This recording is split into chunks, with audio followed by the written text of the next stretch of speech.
Alors, on a le plaisir de vous accueillir au nom de l'association Brendo, donc une association de neurosciences étudiantes, et qui organise donc là sa première conférence.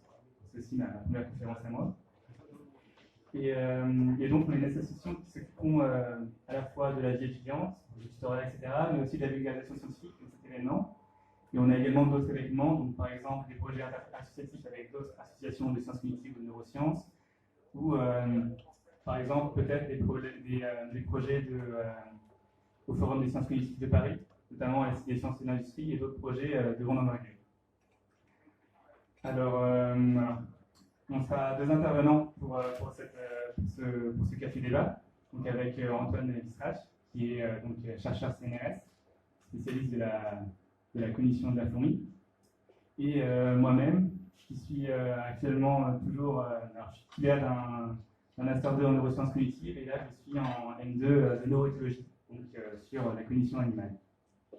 Alors, on va commencer donc sur la thématique de l'homme à la fourmi, conscience, vers une théorie universelle de la conscience. Dans un premier temps, je vais vous parler des théories de la conscience qu'on a chez l'homme, qui ont été développées sur l'homme.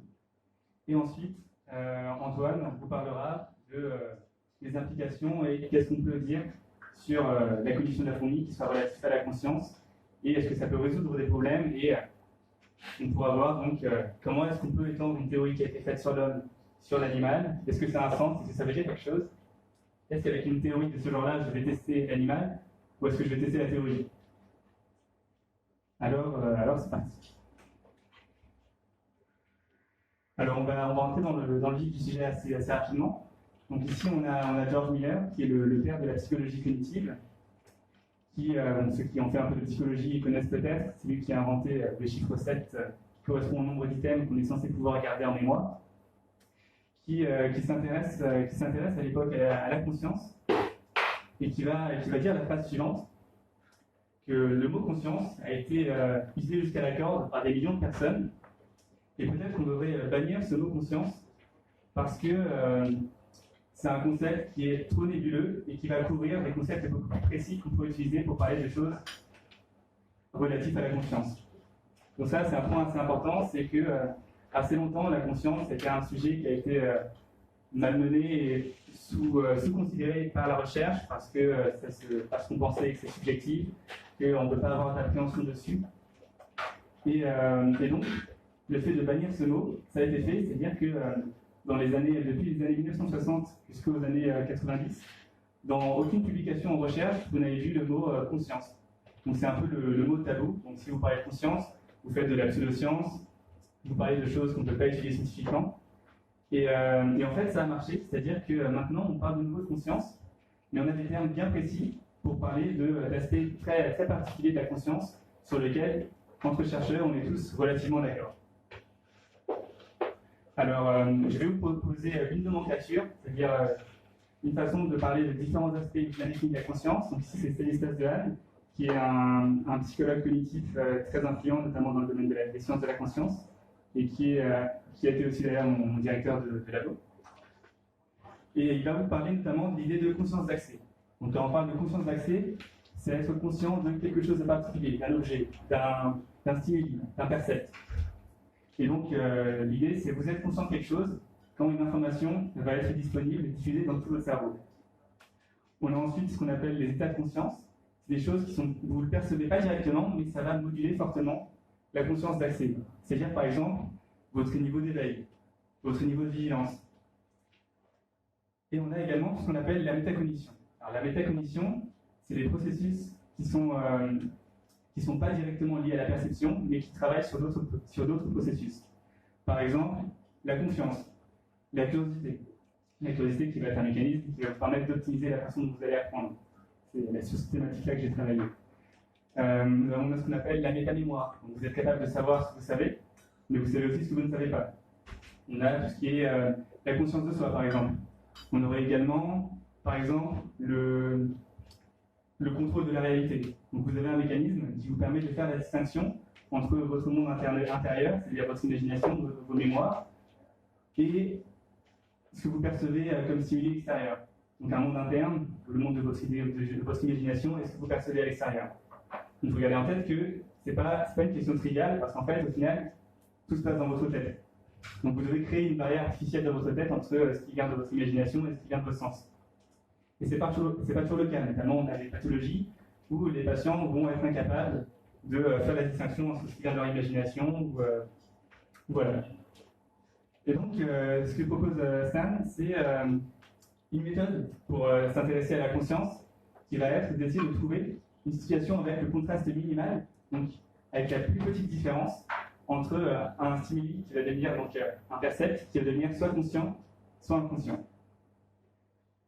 Alors, un exemple de ce genre d'expérience, ça c'est assez connu, on appelle ça la vistabilité. Vous voyez là, vous pouvez voir soit un visage d'une vieille femme de profil, ou alors une jeune fille de dos. Que vous la voyez, tout le monde la voit, tout le monde les voit. Ça, c'est un exemple de vistabilité, et on a une caractéristique qui est importante de la perception consciente. On peut voir toute seule interprétation à la fois. Vous ne voyez pas à la fois la jeune fille et la vieille dame. On peut en avoir quelques autres. Ici, c'est une femme de face ou un homme qui joue du saxophone. Pareil, là, c'est assez classique, c'est un lapin, un canard. Et en permanence, vous voyez l'une ou l'autre des interprétations. Vous ne voyez pas un lapin-canard, vous voyez un lapin ou un canard. Et du coup, l'intérêt de ces tâches, c'est que si on s'intéresse aux circuits neuronaux, on fait de l'imagerie, qu'on essaie d'observer l'activité du cerveau, on peut essayer de trouver quels sont les réseaux qui vont s'activer en même temps que la perception consciente de l'un ou l'autre des concepts. Donc là, c'est ce qu'on a fait avec des macaques rhésus, des singes, avec un dispositif un peu différent, on appelle ça de la rivalité binucléaire, c'est-à-dire qu'on va afficher dans chacun des yeux deux images différentes. Donc ici, ça va être des bandes orientées dans un sens différent. Et donc, ce qu'on observe, c'est que, c'est pareil chez l'homme, on n'observe pas des bandes qui se croisent. On va voir soit celle de droite, soit celle de gauche, et on va alterner entre les deux interprétations. Donc votre cerveau va vous forcer à avoir une seule interprétation possible de la réalité. Et donc, ce qu'ils ont fait, c'est qu'ils ont planté des électrodes dans le cerveau de l'animal, et ils ont observé effectivement qu'il y avait des neurones qui allaient toujours s'activer en même temps que l'expérience de l'animal. Donc même si au niveau sensoriel, l'image qui est projetée c'est exactement la même, on va avoir des neurones qui réagissent à ces concepts, qui vont alterner en permanence, et donc qui vont s'activer en même temps que vos expériences conscientes. Alors un autre exemple qui est assez classique en psychologie, c'est ce qu'on appelle les paradigmes de masquage. Donc on vous présente plusieurs planches à la suite, très rapidement. Donc là on est à 300 millisecondes, là on est à 30 millisecondes. Et si je vous présente donc ce bruit, donc un truc qui ne veut absolument rien dire, pendant 300 millisecondes, puis 30 millisecondes, puis un simili, donc si c'est 4, ça pourrait être un mot, ça pourrait être un visage, ça pourrait être n'importe quoi, et ensuite du bruit. Dans cette configuration-là, vous n'allez pas percevoir le 4. Donc je vais vous demander si vous avez vu un chiffre, vous allez me dire non, j'ai rien vu. Et ce qui est intéressant, c'est que déjà, en fait, il suffit de modifier légèrement le timing de ces différentes planches pour que subitement le 4 devienne visible. Donc en fait, une des choses qu'on remarque, c'est que c'est un phénomène tout ou rien. C'est pas progressif. Vous n'allez pas progressivement voir le 4. Vous allez subitement, avec un certain timing, voir tous le 4 ou ne plus le voir. Avec un timing qui va être dépendant de chaque personne. Une deuxième chose intéressante, c'est que si maintenant on garde cette configuration-là, et que donc vous ne voyez pas le 4, et je vous demande, est-ce que ce chiffre était plus petit ou plus grand que 5 ? Vous allez me dire, je ne sais pas, je ne l'ai pas vu, j'en sais rien. Et je peux vous forcer à faire un choix. Et si je le fais, vous allez me dire, j'en sais rien, moi, il est plus petit que 5. Et en fait, ce qu'on observe, c'est que votre taux de réussite va être supérieur à la réponse au hasard. Donc vous avez une capacité à traiter les informations inconsciemment, qui a une certaine valeur, et des propriétés différentes du traitement conscient. Donc ça reflète une de ces caractéristiques. Alors, ce qu'on a vu là, c'était intéressant. On a essayé de voir des régions, des zones, des neurones dont l'activité va s'activer en même temps qu'un percept, une sensation phénoménale. Mais est-ce que c'est suffisant pour dire que ces régions-là sont celles qui provoquent l'expérience phénoménale? La réponse est non. La réponse est pour savoir si une région est vraiment, ou un circuit est vraiment responsable d'une perception, il faudrait qu'on puisse activer cette région et voir si le patient nous dit « j'ai vu quelque chose ». Et donc là, on a un exemple assez amusant. Donc là, c'est un violoniste qui fait une chirurgie éveillée. Donc il est en train de se faire retirer une tumeur. Donc l'intérêt de ce genre de dispositif, de la chirurgie éveillée, c'est de pouvoir tester les différentes zones du cerveau à proximité de la tumeur parce que le but de la chirurgie, c'est de retirer la tumeur. Mais le problème, c'est que le cerveau, c'est important et que on n'est pas sûr de quelle est l'importance de chacune des régions à proximité de la tumeur. Donc ce que font les chirurgiens, c'est qu'il va stimuler des zones à proximité de la tumeur et observer les réactions du patient qui est donc éveillé en train de jouer du violon. Et donc si par exemple on remarque qu'il est tout d'un coup il est incapable de jouer du violon ou il est incapable de répondre aux questions, on va se dire ok, cette région elle est importante, on va essayer de ne pas l'abîmer quand on va retirer la tumeur. Et alors ce qu'on observe, c'est que par exemple, si je fais une simulation dans le cortex visuel, la partie du cerveau qui va traiter les informations visuelles, on va avoir une hallucination chez le patient. Donc il va me dire, wow, j'ai vu un phosphène, j'ai vu une trace blanche là. Pareil, je peux simuler les aires visuelles et il va me dire, waouh, j'ai entendu un bruit. Il va me dire, waouh, j'ai vu du jaune, ou ça sent sucré. Ou encore, à Saint-Pacar, on a des reports de j'ai eu une scène qui est revenue, j'ai une mémoire qui est revenue. Et donc ça, c'est un concept très important qui est l'idée qui est actuellement dominante, c'est qu'on aurait, pour n'importe la moindre de vos sensations les plus intimes, la moindre chose, vous avez des neurones qu'on peut activer qui vont provoquer cette sensation-là. Alors là, c'est un autre exemple un peu différent, mais qui, au final, ça revient à la même chose, ce qu'on appelle l'optogénétique. Il y a une quinzaine d'années, on s'est rendu compte que certaines algues étaient capables de réagir à la lumière. Et donc, ce qu'on a fait, c'est on a identifié les gènes qui produisaient cette protéine qui répond à la lumière dans ces algues. On les a extraits, on les a identifiés, on a utilisé un virus pour injecter ces gènes-là de l'algue dans des neurones d'un animal, par exemple d'un rat ou d'un singe. Et ça veut dire qu'avec ça, on a changé les protéines qui allaient s'exprimer dans un neurone, on rend les neurones sensibles à la lumière. Et avec ce genre de technique, en fait, ce qu'on a, c'est qu'on, tout simplement avec une fibre optique, une fois que les neurones sont sensibles à la lumière, on peut sélectivement, très précisément, les activer ou les désactiver. Et donc également constater une causalité donc, entre l'activité du neurone et la réaction et l'expérience de l'animal.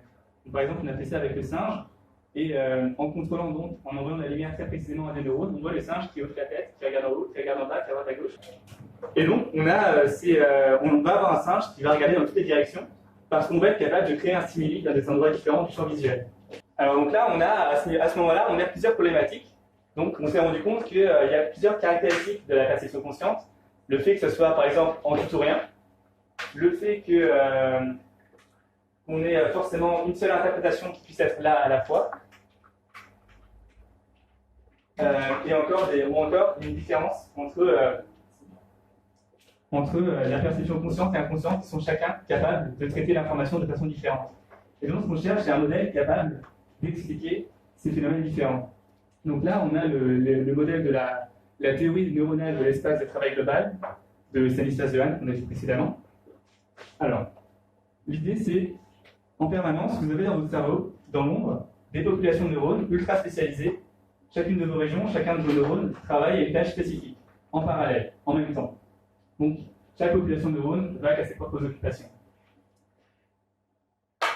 Et en fait, la plupart de votre intelligence, elle est là-dedans. Elle est dans cette activité qui est inconsciente, qui est parallèle. Donc en fait, tout ce qui va être, j'en sais rien, ressentir des choses, avoir une impression subjective, avoir un feeling que cette personne vous inspire ou pas, être capable de marcher, être capable de percevoir des choses très différentes, etc. C'est du traitement qui se fait massivement en parallèle et qui va être fait de façon tout à fait inconsciente et qui pourtant peut être tout à fait extraordinaire. Et chaque neurone se demande, entre guillemets, est-ce que je suis en train de traiter une information qui est importante?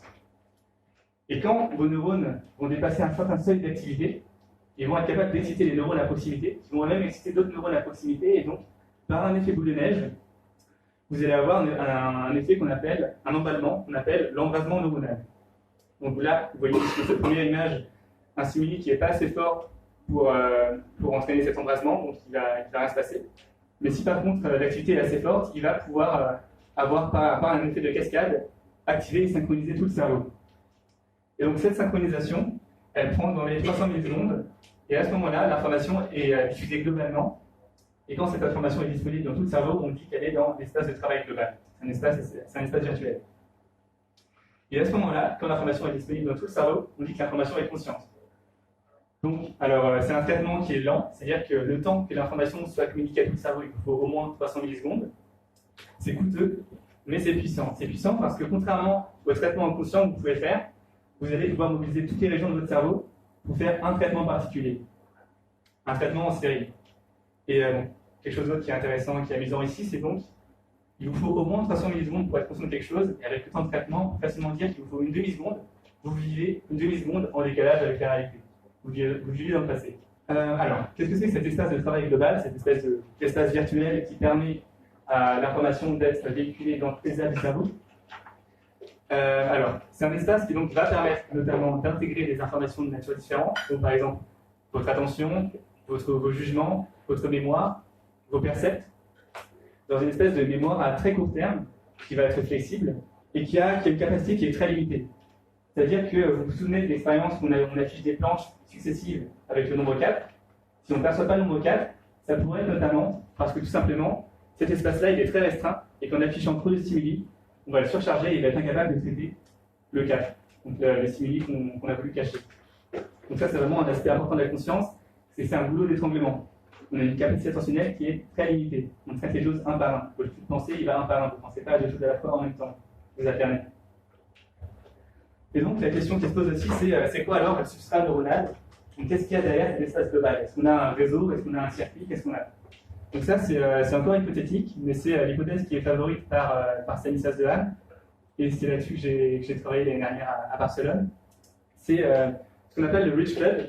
C'est un réseau de neurones qui est très densément interconnecté dans le cerveau, qui joue en fait le rôle d'une espèce d'autoroute qui va parcourir le cerveau, qui va permettre à l'information de n'importe quelle région d'atteindre n'importe quelle autre. Et ce qu'on observe, c'est que cette autoroute, elle est dynamique, c'est-à-dire qu'elle n'est pas passive, elle va, en fonction des tâches, envoyer de l'information des régions à des régions très spécifiques en fonction des besoins. Donc, par exemple, une tâche visuelle ne va pas demander de transférer l'information de la même façon qu'une tâche qui est une tâche de discrimination, par exemple. Et donc là, juste par exemple, parce que c'est amusant, juste en regardant comment ce Rich Club envoie l'information, on peut deviner la tâche que vous êtes en train de faire, on peut deviner comme biomarqueur. C'est-à-dire que là, vous ne faites rien, et là, vous avez une tâche d'inhibition, et là, vous avez une tâche de discrimination. Alors, une autre chose intéressante sur laquelle on peut dériver à partir de ce modèle de l'espace de travail global, c'est l'émergence du flux de pensée. Alors, on a ce qu'on appelle, vous avez un niveau de vigilance qui va traduire en fait la sensibilité de votre espace de travail. Donc, si vous êtes très vigilant, il va falloir peu d'activation à un neurone ou à une population de neurones pour entrer dans cet espace de travail. Ça veut dire que par exemple, si vous êtes très vigilant, vous allez très facilement avoir votre attention qui va être attrapée par un bruit, un son, parce que votre seuil d'activation est plus bas. Et ce qui se passe, c'est que chaque neurone, en fait, a une activité qui lui est propre, une activité spontanée. Donc même si, par exemple, le concept de famille, par exemple, n'a aucun rapport avec ce que vous êtes en train de percevoir, simplement parce qu'il y a une activité aléatoire dans chaque neurone, il se peut que par hasard, si vous êtes assez vigilant, il rentre dans votre espace conscient. Et une fois que ce concept va rentrer dans votre espace conscient, il va faciliter l'accès à d'autres concepts qui sont proches, très simplifié. Et donc, par ce cheminement-là, vous allez spontanément, avec un mélange de hasard et d'influence entre les concepts, pouvoir créer un flux d'idées qui vont émerger spontanément dans votre tête. Donc en fait, c'est un modèle qui va permettre d'expliquer comment est-ce que des pensées, des idées vont émerger dans votre cerveau spontanément. Donc quand vous avez une idée, c'est pas vous qui l'avez décidé, c'est l'idée qui est venue, et ensuite vous avez une autre idée qui est venue et qui a sens et qui suit.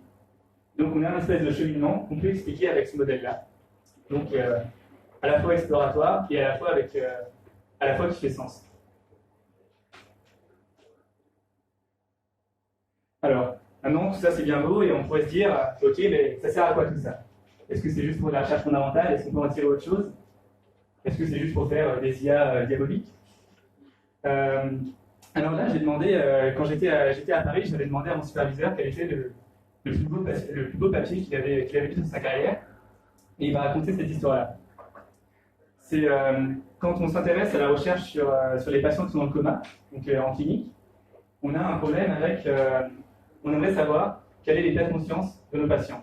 C'est-à-dire, on aimerait savoir si mon patient est dans un état végétatif, donc c'est-à-dire qu'il n'est absolument pas conscient, ou est-ce qu'il est dans un état de conscience dit minimal, c'est-à-dire qu'occasionnellement, il va montrer des traces de conscience. Et le pire cas, en fait, c'est ce qu'on appelle le lock-in syndrome, c'est-à-dire que le patient est conscient, mais il n'a aucun moyen d'exprimer. C'est-à-dire que la personne peut passer 15 ans dans un lit, elle va être consciente et personne ne va le savoir. Donc juste enfermée dans son corps. Et l'importance, ça va au-delà de ça, c'est-à-dire tout simplement, le clinicien il a besoin de savoir qui est conscient, parce qu'il a besoin de savoir qu'est-ce qui va débrancher. Donc en fait, c'est une question de vie ou de mort, c'est quelque chose qui est assez important. Et alors un test qui a été proposé, un premier test qui a été proposé, ça a été d'utiliser la mesure de la surprise. On sait que la perception inconsciente va être capable de traiter certaines informations, tandis que la perception consciente va être capable de traiter des informations plus complexes qui demandent qui sont par exemple plus étendues sur le temps.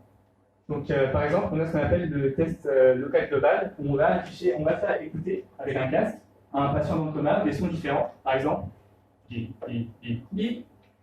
Et en fait, dans tous les cas, le patient même inconscient, il va avoir, quand on regarde son activité électroencéphalographie, quand on regarde son activité cérébrale, il va avoir une réponse à la surprise. Donc même inconsciemment, son cerveau va être capable de traiter quelque chose de nouveau. En revanche, si pendant, on répète par exemple 10 fois ce schéma de musique, et que subitement, au bout de la 10e fois, on arrête, on fait bip, bip, bip, bip. C'est seulement les patients qui sont supposés conscients qui vont avoir une marque à la surprise de cet arrêt. Parce que le traitement inconscient est assez limité dans le temps et ne va pas pouvoir se faire sur le long terme. Et donc les chercheurs se sont dit, on pense que ces patients-là, ils sont conscients, mais en fait, au final, on ne sait pas s'ils le sont vraiment. Et ce qui se trouve, c'est que le temps de publier le papier, donc un papier, ça peut prendre jusqu'à 1 an à publier, les 3 patients qui ont réussi ce test-là, parmi les 9 patients, se sont réveillés. Donc ça, c'est assez formidable, parce qu'en fait, on a réussi à montrer, à avoir un test relativement fiable, capable d'indiquer que ces patients étaient très probablement conscients, qu'ils étaient en bonne voie, qu'ils se sont réveillés 1 an plus tard.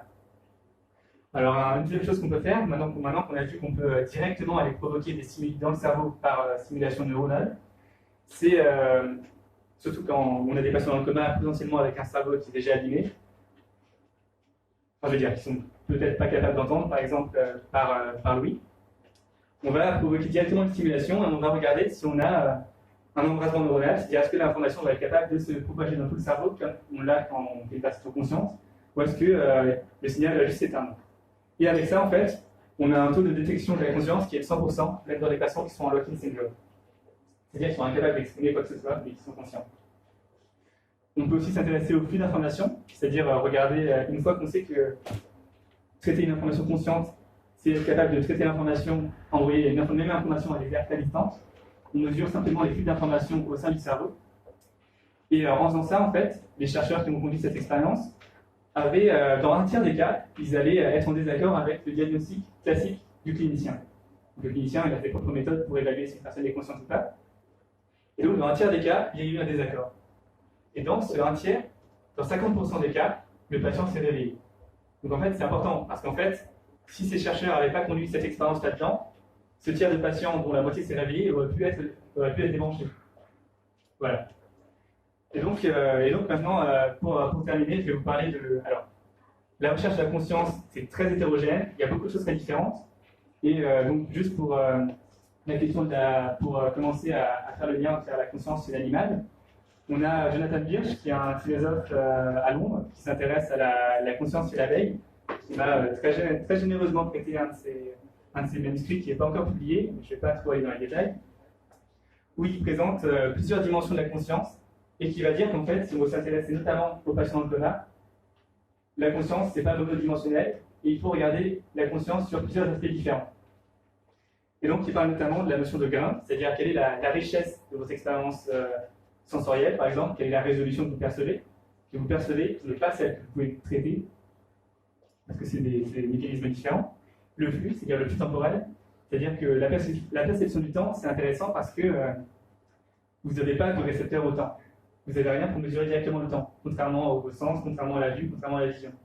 Ça veut dire que pour percevoir le temps, votre cerveau va devoir trouver un mécanisme et construire a posteriori une perception du temps, une sensation du temps. Et c'est une perception qui a ses limites, qui est arbitraire, qui va dépendre de l'organisme, qui va dépendre de la façon dont le cerveau fait. Et on a plusieurs modèles pour expliquer ça. Et c'est important, par exemple, une fois qu'on comprend ces modèles, on est capable de faire des dispositifs expérimentaux. On va manipuler votre perception du temps. C'est-à-dire qu'on est capable de vous afficher 2 stimuli en même temps, et on va tout simplement, en manipulant correctement les conditions, vous allez percevoir l'un après l'autre, alors qu'ils sont arrivés en même temps. on a la notion de valence. Alors la valence, ça concerne la richesse de votre environnement intérieur. On parle ici de valence émotionnelle. La valence émotionnelle, c'est-à-dire par exemple, de façon très basique, est-ce que je pense que est-ce que j'ai une idée de positif ou négatif associée à, par exemple, la couleur de ce pub, ou le goût de ce jus d'orange, ou la température extérieure. C'est des choses qui n'ont absolument rien à voir, et pourtant, très rapidement, je suis capable de les comparer, de faire un avis sur est-ce que je préfère aller dehors, ou est-ce que je préfère boire du jus d'orange, parce qu'ils ont chacune une valence émotionnelle que je peux comparer sur un même plan. Alors que c'est des choses qui, autrement, n'ont absolument rien à voir. Et donc ça peut être très différent selon les espèces aussi. Ensuite, on a la notion d'unité, c'est-à-dire à quel point votre conscience, elle est intégrée. Donc là-dessus, je vais prendre quelques exemples. Alors, on a ce qu'on appelle la callosotomie, c'est-à-dire que dans votre cerveau, vous avez deux hémisphères cérébraux qui sont reliés par le corps calleux. Et il se trouve que dans certaines conditions, ces deux hémisphères, vous pouvez avoir une lésion du corps calleux et donc détruire la connexion qui relie vos deux hémisphères. Donc on parle de split brain patient. Et alors, ce qui est important avec vos deux hémisphères cérébraux, c'est qu'ils ne font pas exactement la même chose. C'est-à-dire qu'on a des fonctions qui sont latéralisées. Par exemple, le langage va pouvoir se situer dans une aire du cerveau, majoritairement, tandis que d'autres fonctions vont se trouver dans l'autre aire du cerveau. Et donc, ça veut dire qu'en fait, chez ces patients qui ont une dissociation entre ces deux hémisphères, vont plus être capables de traiter l'information comme je le disais avant. Donc, par exemple, on sait aussi évidemment que chaque hémisphère va traiter une image située à un endroit différent du champ visuel. Donc, par exemple, une image située à votre droite va être traitée par votre hémisphère gauche et inversement. Donc, si par exemple je vous affiche deux images, donc, par exemple ici un chien et un chat, chacun sur un hémisphère visuel différent, enfin sur votre champ visuel différent à droite et à gauche, si je vous demande ce que c'est, vous allez me répondre avec votre hémisphère capable de traiter le langage. Vous allez me dire par exemple, ah bah c'est un chien. Et si je vous demande de dessiner ce que c'est, votre patient, il ne va pas vous dessiner un chien, il va vous dessiner un chat. Parce que pour dessiner, c'est l'autre aire du cerveau qui est responsable. Et donc en fait, le patient va vous dire, ah non, je dessine un chat, mais je ne sais pas pourquoi. Mais ce que je vois, c'est vraiment un chien. Mais c'est normal, parce que l'aire visuelle qui voit le chat, elle ne traite pas le langage, donc elle n'est pas capable de dire qu'elle voit un chat. Et donc ça, c'est extrêmement intéressant quand on s'intéresse à l'intégration cognitive. Donc à quel point votre expérience, elle est unifiée. Donc ça, c'est extrêmement débattu en littérature, mais c'est intéressant. Donc là, peut-être si vous connaissez Dr Folamour, c'est donc on a un chercheur qui a une maladie de la main alienne, qui est aussi un symptôme qu'on peut retrouver en cas de split brain, donc de lésion du corps calleux, qui fait que la main, le patient va dire que sa main agit de son plein gré. Par exemple, il va s'habiller et avec sa main gauche, il va se déshabiller. Ou alors, la personne va allumer une cigarette avec sa main droite et sa main gauche va jeter sa cigarette. Ou il y a encore des patients qui reportent se faire étrangler par leur main gauche. Ici, notre docteur Folamour, il s'étrangle et il fait des saluts nazis de temps en temps. Et là où ça devient intéressant, notamment pour la recherche sur l'animal, c'est qu'on a des animaux qui sont naturellement des split brain, qui ont naturellement très peu de connectivité entre les hémisphères cérébraux. Et notamment, par exemple, les oiseaux. Et par exemple, si on s'intéresse à l'apprentissage, c'est le pigeon. Si on apprend quelque chose du coup, sur le côté droit, sur le champ visuel droit de l'oiseau, dans la quasi-totalité des cas, il va être incapable de le reproduire sur la partie gauche de son champ visuel. Comme si, en fait, alors, ce qu'écrit Jonathan Birch, c'est qu'on peut soulever l'hypothèse qu'en fait, chez l'oiseau, on n'est pas une conscience, mais deux consciences qui cohabitent et qui interagissent en permanence pour animer l'animal. Donc voilà, ça ouvre les perspectives qui sont très riches sur la recherche sur la conscience animale. Et donc, je termine juste avec une citation de Jonathan Birch, toujours, qui dit que pour la recherche sur la conscience animale, de la même façon qu'on le fait avec les enfants avant qu'ils aient accès au langage, les enfants très jeunes, ou les patients qui sont dans le coma, on doit utiliser des méthodes qui sont pluridisciplinaires et utiliser à la fois des méthodes comportementales, cognitives et neuronales pour identifier la conscience. Et donc, c'est tout pour ma part. Donc, je vous remercie de votre attention.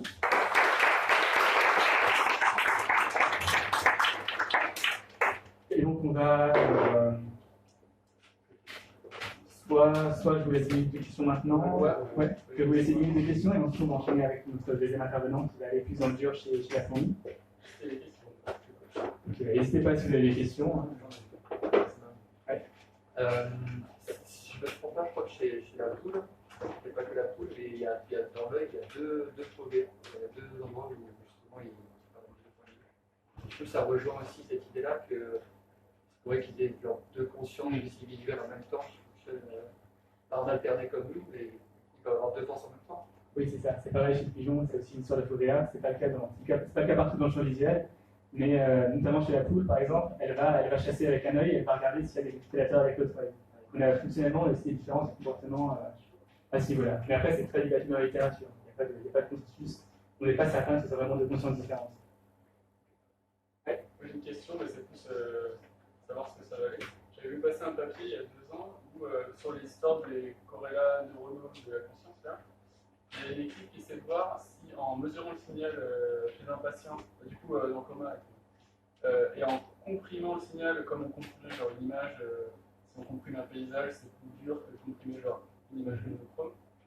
Et en regardant la complexité qu'il fallait pour comprimer l'image, ça a donné un bon équivalent de si quelqu'un est conscient, ça va être plus difficile de comprimer son signal que si quelqu'un est.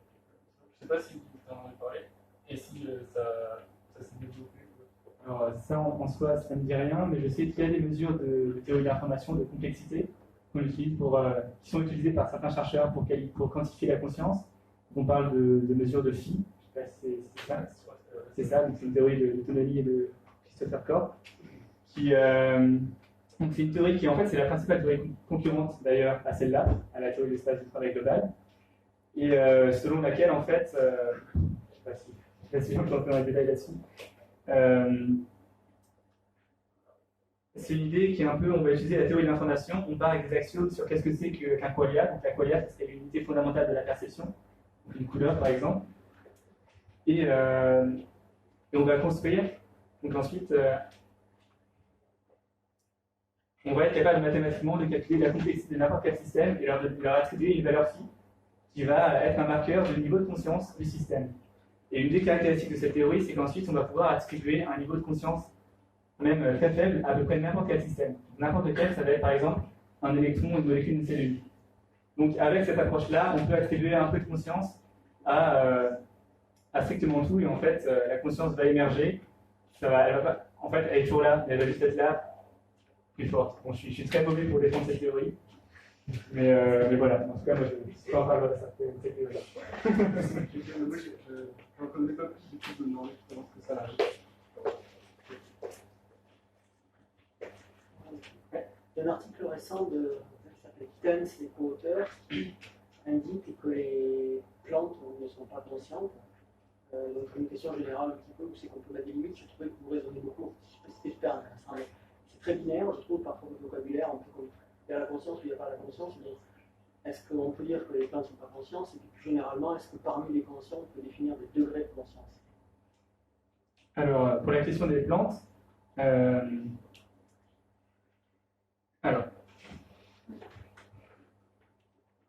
ça dépend de comment est-ce qu'on définit la conscience. Si on définit la conscience par une architecture cognitive définie, par exemple comme on l'a ici avec l'architecture de l'espace global de travail, ça on ne l'a pas chez la plante. Donc objectivement, on peut dire qu'en tout cas, c'est pas là-dessus que ça joue. Donc si on a cette définition de la conscience, les plantes ne sont pas conscientes, a priori, sauf si on fait des découvertes surprenantes sur la façon dont, par exemple, les réseaux de racines des plantes sont capables de communiquer et transférer l'information sur le temps. Mais pour l'instant, je pense qu'au vu de ce qu'on sait, on ne va pas dans ce sens-là. Après, la question du niveau de conscience, alors il y a plusieurs choses. Il y a déjà ce qu'on voit au niveau de la conscience d'accès, donc être capable de percevoir un simili ou pas. Ce que dit Stanislas Dehaene, c'est que c'est tout ou rien. Après, c'est aussi débattu dans la littérature. Et ce que dit justement Jonathan Birch, quand il fait ces 4 critères-là, c'est qu'il dit qu'en fait, c'est une mauvaise question. Il ne faut pas se demander est-ce que cet animal est conscient ou pas. Il faut se demander comment est-ce qu'il est conscient. Et en fait, on va pouvoir tomber sur, si on est assez ouvert pour considérer des modes de conscience très différents, on va pouvoir qualifier de conscient des choses qu'on n'aurait pas qualifiées de conscience si on avait juste un critère conscient ou pas. Voilà. Après, vraiment, chez la plante, un argument, on en a parlé tout à l'heure, c'est que, étant donné qu'ils n'ont pas de système moteur, etc., a priori, ils n'ont pas besoin de développer un système capable d'être conscient. Parce qu'il faut savoir que ça, c'est pas gratuit. La conscience, c'est extrêmement coûteux. Donc, avoir un cerveau, c'est pas... Donc c'est une question de trade-off. Et donc, on a des animaux au cours de l'histoire qui ont eu un cerveau et qui ensuite n'ont plus. Donc en fait, la conscience, c'est pas la finalité de l'évolution, c'est vraiment quelque chose qui dépend des coûts, etc. Alors, je suis un peu vite quand je dis ça. Mais notamment, bon, voilà, on a plusieurs branches. Donc on a par exemple les ancêtres des céphalopodes, chez les chordés également, ou chez les insectes, en particulier les hyménoptères, qui ont chacune indépendamment, on pense, développé la conscience, parce qu'entre les deux, on n'a pas vraiment de créatures avec des cerveaux, on a juste des ganglions, ce genre de choses. Et on a aussi du coup, on a aussi des embranchements où en fait, on a une perte de ce qu'on avait avant. Voilà. C'est un beaucoup plus là-dessus, mais est-ce que je peux en avoir compris? Oui. Juste quand tu parles de technologie dans les personnes en commun, je trouve que c'est un peu rapide parce que technologie, ça mesure techniquement juste l'activité neuronale. Du coup, est-ce que pour toi, l'activité neuronale, c'est la conscience? On a des marqueurs. Genre, par exemple, tu as la P300 qui va être un signal d'une certaine type d'activité. Et en fait, on fait ce qu'on peut. C'est-à-dire que les digitos, ils ont logé parce que c'est utile, parce que c'est pas cher. Après, si on pouvait faire de l'IRM fonctionnel à 7 TSH chez tout le monde, c'est génial. Et en fait, voilà, c'est la recherche clinique. C'est pas la recherche. Oui, et justement, en termes de pertinence d'avoir la conscience ou non, est-ce qu'avec cette théorie, ça vient une classification de ce qu'on est capable de faire ou pas selon les niveaux de conscience? Alors, oui. Donc, typiquement, le traitement en conscience, c'est le traitement en parallèle. Et le traitement en conscience, ça va être du traitement en série. Alors, il y a eu un papier qui a essayé de montrer justement plusieurs cas de figure où en fait la cognition inconsciente est plus performante que la cognition consciente.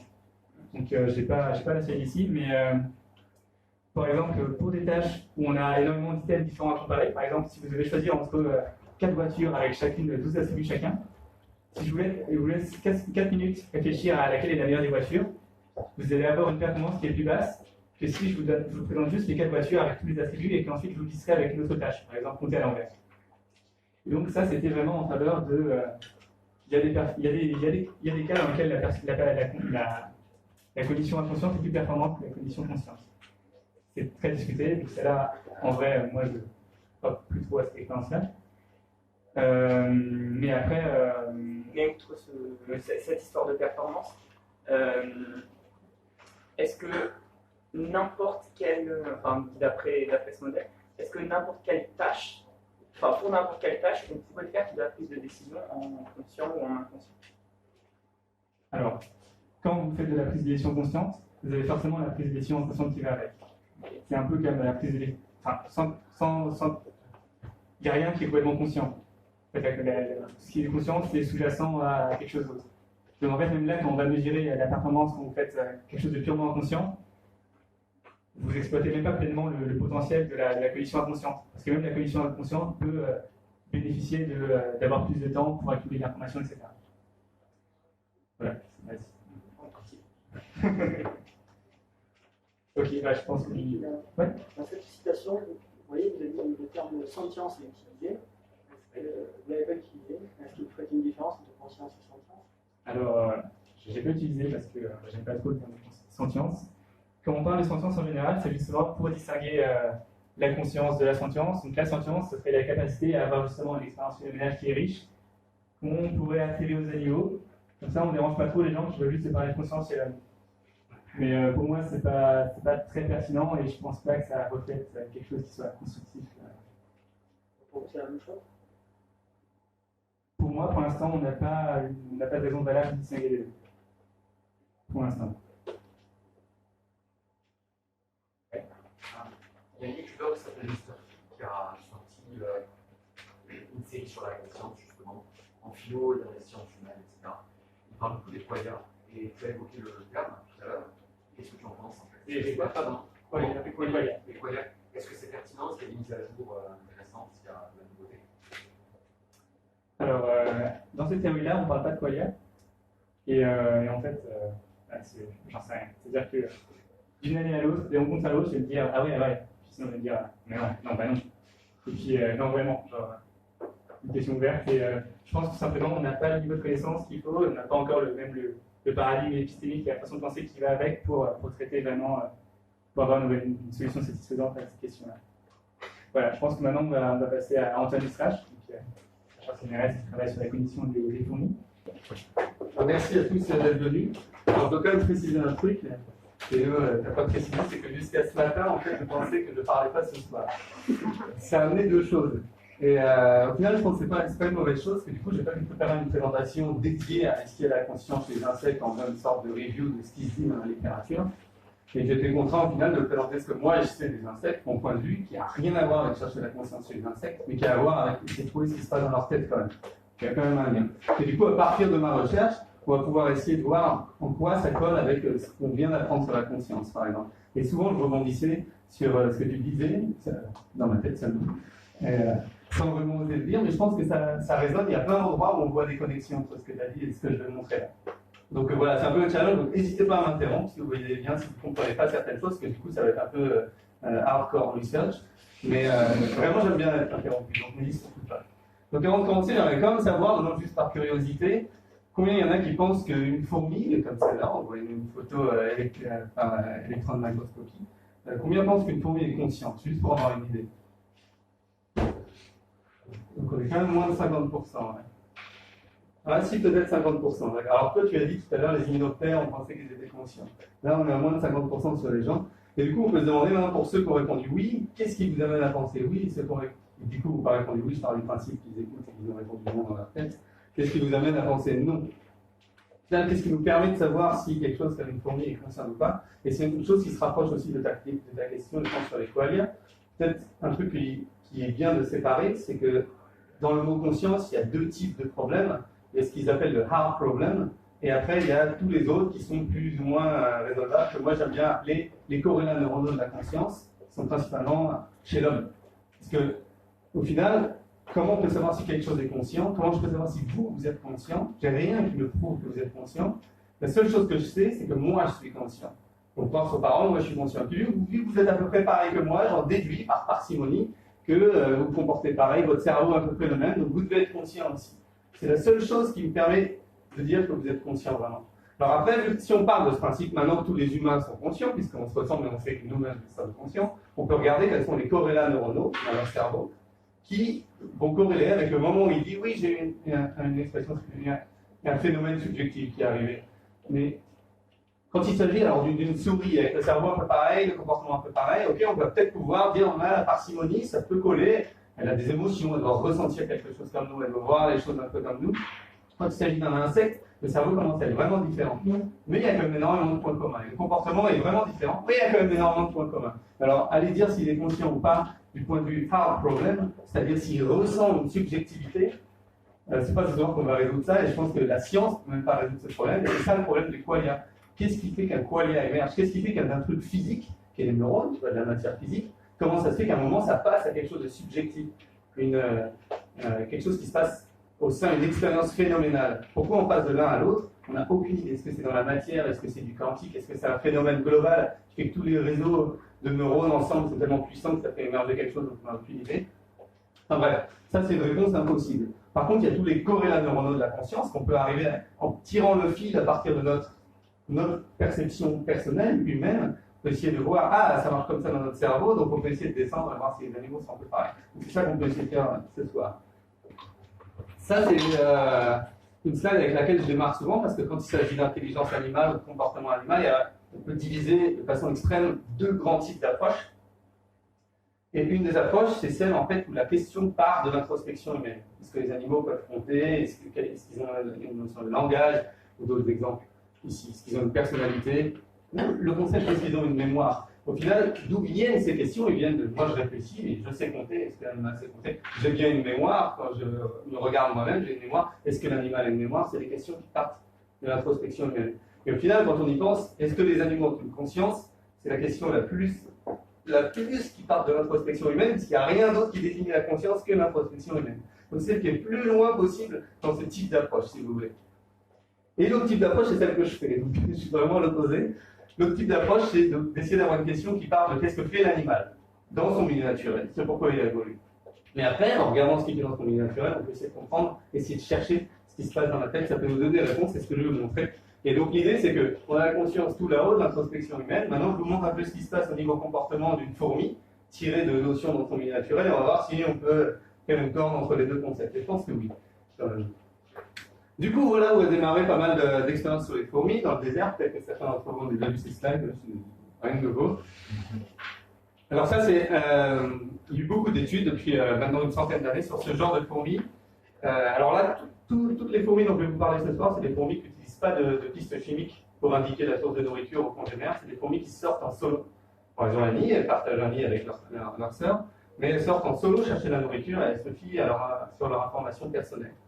Et un des phénomènes qui a été observé très tôt, c'est que ce genre de fourmis du désert, elles sortent, elles peuvent faire jusqu'à 1,6 km, je crois, il y en a qui sont traquées. Elles partent à 600 mètres du nid, comme ça, à la recherche de nourriture, et si elles trouvent de la nourriture, elles sont capables de rentrer en ligne droite jusqu'à leur nid. Donc ça, c'est un comportement qui avait impressionné les premiers naturalistes, parce que le nid, dans ce milieu désertique, c'est un tout petit trou. Alors si vous revenez de 600 mètres, vous êtes une fourmi, vous faites des pas de 3000 mètres, pour retrouver ce petit trou, c'est pas mal, quoi. Et maintenant, on sait que c'est quelque chose qui s'appelle l'intégration du trajet, et c'est notamment basé sur deux choses. C'est la capacité vraiment exceptionnelle de ces fourmis en particulier, des insectes en général, d'autres araignées, nous compris, sauf qu'elles sont bien meilleures que nous à ça, de mesurer à chaque pas la distance parcourue, et à chaque pas la direction dans laquelle elles se dirigent. Alors pour la direction, elles ont un avantage par rapport à nous, elles perçoivent des choses qu'on ne voit pas. Dans le ciel, il y a toute là une espèce d'illustration. En fait, elles sont capables de percevoir ce qu'on appelle la polarisation de la lumière. Si on était capable de percevoir la polarisation de la lumière, on verrait plein de cercles concentriques. Si vous voulez, dans le ciel, il n'est pas bleu uniforme. Et il leur suffit d'un tout petit carré de ciel bleu pour avoir une notion de la direction dans laquelle leur corps se situe. Donc elles ont un compas céleste permanent. D'ailleurs, c'est marrant parce qu'au zénith, elles n'aiment pas trop sortir. Alors, est-ce que c'est parce qu'elles ont une conscience que c'est pas très bien? Mais effectivement, quand elles sortent au zénith, ce pattern de polarisation est un peu ambigu. Et du coup, souvent, elles n'aiment pas trop, elles doivent se dire, ah, mon compas n'est pas très fiable, je vais sortir un petit peu plus tard. Donc, ça doit être très joli de voir le ciel d'un point de vue de fourmi, si jamais elles le perçoivent subjectivement. Alors, voilà, un exemple d'échelle d'intégration de trajet, vous voyez 10 mètres, ça c'est un vrai trajet de fourmi aller, vous voyez son trajet retour. Si vous lui mettez des barrières sur le retour, elle garde constamment une notion de où est son nid, basée sur le nombre de pas et la distance qu'elle a fait. Donc là-dessus, elles nous battent à plate couture, quoi, sur l'intégration du trajet. Le problème, c'est que quand même pour elles, ça accumule des erreurs sans arrêt, parce qu'il y a tout le temps une petite erreur sur la distance et sur la direction parcourue. Donc si vous avez un trajet très très long, ça commence à devenir un peu foireux, même dans le désert très plat. Le deuxième problème, c'est que s'il y a un déplacement passif, et c'est d'ailleurs l'expérience qui a été faite pour révéler ce genre de stratégie, qui est l'intégration du trajet. Donc là, imaginez, la fourmi rentre vers son nid, qu'elle se fait déplacer d'une 50aine de mètres vers l'est, on va dire. Et ben, elle va se mettre à chercher son nid à 50 mètres vers l'est, comme si elle n'avait pas été déplacée. Parce que vu que c'est basé sur le trajet qu'elle a fait à l'aller, elle n'est pas capable de prendre en compte les déplacements passifs, ce qui paraît un petit peu bêta, mais en même temps, dans le désert, on ne peut pas faire mieux, quoi. D'ailleurs, si on rajoute des repères terrestres, comme là, 4 cylindres autour, vous pouvez faire un déplacement passif à votre fourmi, vous la prenez un tube, vous la déplacez là comme avant, et cette fois, elle va rentrer directement. Donc elle n'utilise pas que l'intégration du trajet, elle utilise aussi d'autres choses. Comme par exemple, dans ce cas-là, elle est capable d'apprendre un petit peu la scène visuelle. Donc chaque fourmi va apprendre elle-même la scène autour de son nid, les scènes rencontrées le long de leur route, et vont utiliser ces scènes pour naviguer. Donc ça, c'était un peu l'idée du toolkit dans les années 2008. Ça a beaucoup changé maintenant, parce que maintenant, avec les avancées qu'on a en neurosciences, on a branché ce toolkit. Oui. J'ai une question qui me vient, quand tu présentes le fait qu'elle perçoit la lumière de manière polarisée en 3D, quoi, dans une sphère, si j'ai bien compris, plus le fait qu'elles aient des repères spatiaux, elles ont quoi comme structure neuronale, du coup, parce que ça doit nécessiter quand même un certain traitement de tout ça, quoi. Je vais venir tellement en détail que tu vas regretter cette question. Donc les fourmis du désert comme ce type-là, si vous regardez la stratégie d'intégration du trajet, elle est extrêmement précise, elle se fie énormément à cette stratégie. Mais si vous allez par exemple dans des environnements comme ça, vous allez avoir des espèces comme cette espèce, c'était la première photo aussi, c'est la fourmi avec les plus grands yeux qu'on connaisse. Bon, c'est parce que c'est une prédatrice qui a des grands yeux. Mais bref, elle se fie quand même un peu l'intégration du trajet, mais beaucoup moins. Parce qu'effectivement, sur le sol, avec toutes ces feuilles et tout, elle accumule des erreurs beaucoup plus vite. En plus, la vue du ciel est bouchée par la canopée, donc l'intégration est moins précise. Par contre, là, il y a ample repère visuel à apprendre, et du coup, cette fourmi apprend incroyablement vite. Donc voilà, un petit exemple de film d'une de ces fourmis. C'est un style vraiment différent des cataglyphes du désert. Là, c'est en vitesse normale. Donc quand on va sur le terrain, elles peuvent s'éloigner jusqu'à 25-30 mètres de leur nid, toutes seules. Elles apprennent leur route visuellement, elles sont capables de retrouver, vous voyez la petite entrée là. Ça, c'est ce qu'elles retrouvent après avoir fait 30 mètres en utilisant sa mémoire visuelle. Donc comment c'est possible dans la tête d'un petit cerveau? Nous, on a étudié surtout ces fourmis qui vivent dans ce milieu intermédiaire. Là, on est au centre de l'Australie. Alors, il y a le ciel, donc c'est forte une intégration du trajet, mais il y a aussi plein de repères visuels. Donc, elles sont à peu près équilibrées. C'est cool parce que, du coup, chez les fourmis, on a plein d'espèces, on a plus de 13 000 recensées.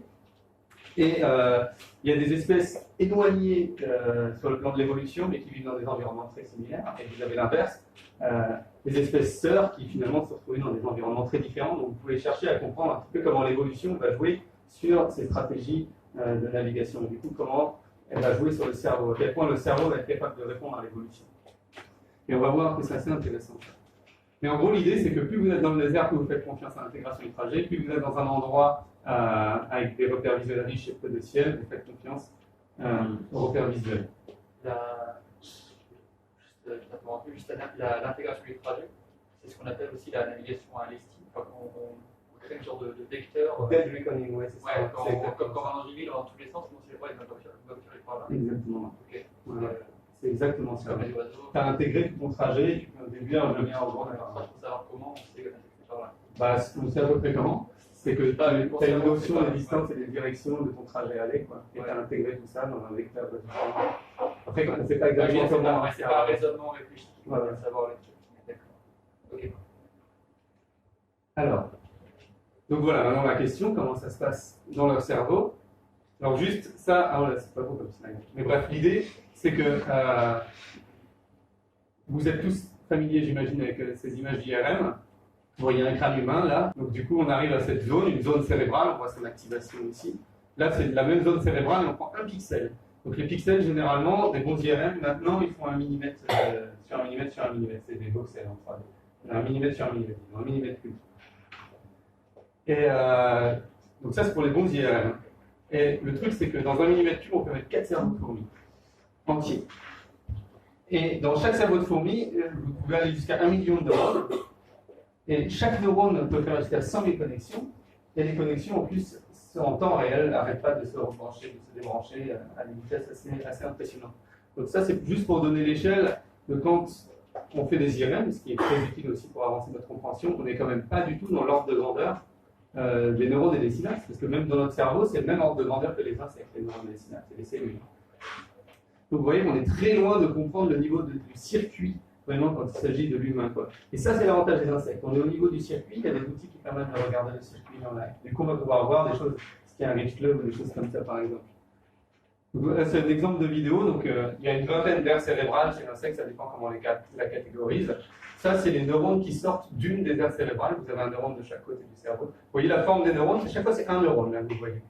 Donc, c'est pas l'image classique qu'on a. Un neurone, en vrai, c'est super complexe, surtout chez les insectes. Donc, ça peut prendre des informations et les redonner juste à côté et en même temps les transmettre très loin. Il faut savoir qu'en plus, ils vibrent à des fréquences différentes en parallèle. Donc, vous pouvez avoir un même neurone qui est impliqué dans 2-3 réseaux différents en fonction de sa fréquence, un peu comme une radio. Donc, c'est vraiment pas des circuits simples, c'est des choses multidimensionnelles, très complexes. On est loin d'avoir compris la complexité de ces cerveaux-là. Ça reste quelque chose qui nous dépasse, quoi.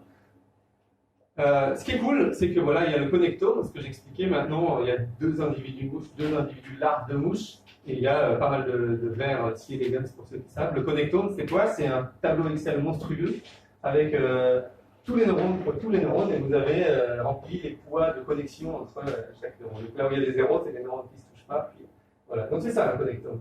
Et en fait, on se rend vite compte que c'est pas parce qu'il y a un connectome qu'on appuie sur play et que ça fait un animal.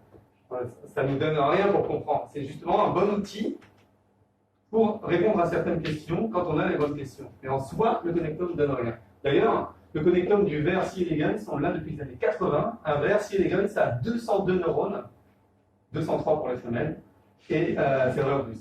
Et 2000 quelque chose connexions, c'est vraiment hyper simple comme connectome par rapport à celui d'un insecte, et donc hyper simple par rapport à celui d'un humain, c'est clair. Et pourtant, on l'a depuis les années 80, il y a des grosses analyses statistiques, il y a pas mal de chercheurs sur C. elegans, ça fait partie des Grade 5, des 5 espèces les plus étudiées en biologie, et clairement, on n'a pas compris comment marche le cerveau pour faire fonctionner le comportement. Alors imaginez, il y a quand même des choses qui nous dépassent encore dans la façon dont ça fonctionne. C'est pas juste comme un petit modèle qu'on peut avoir sur un circuit imprimé.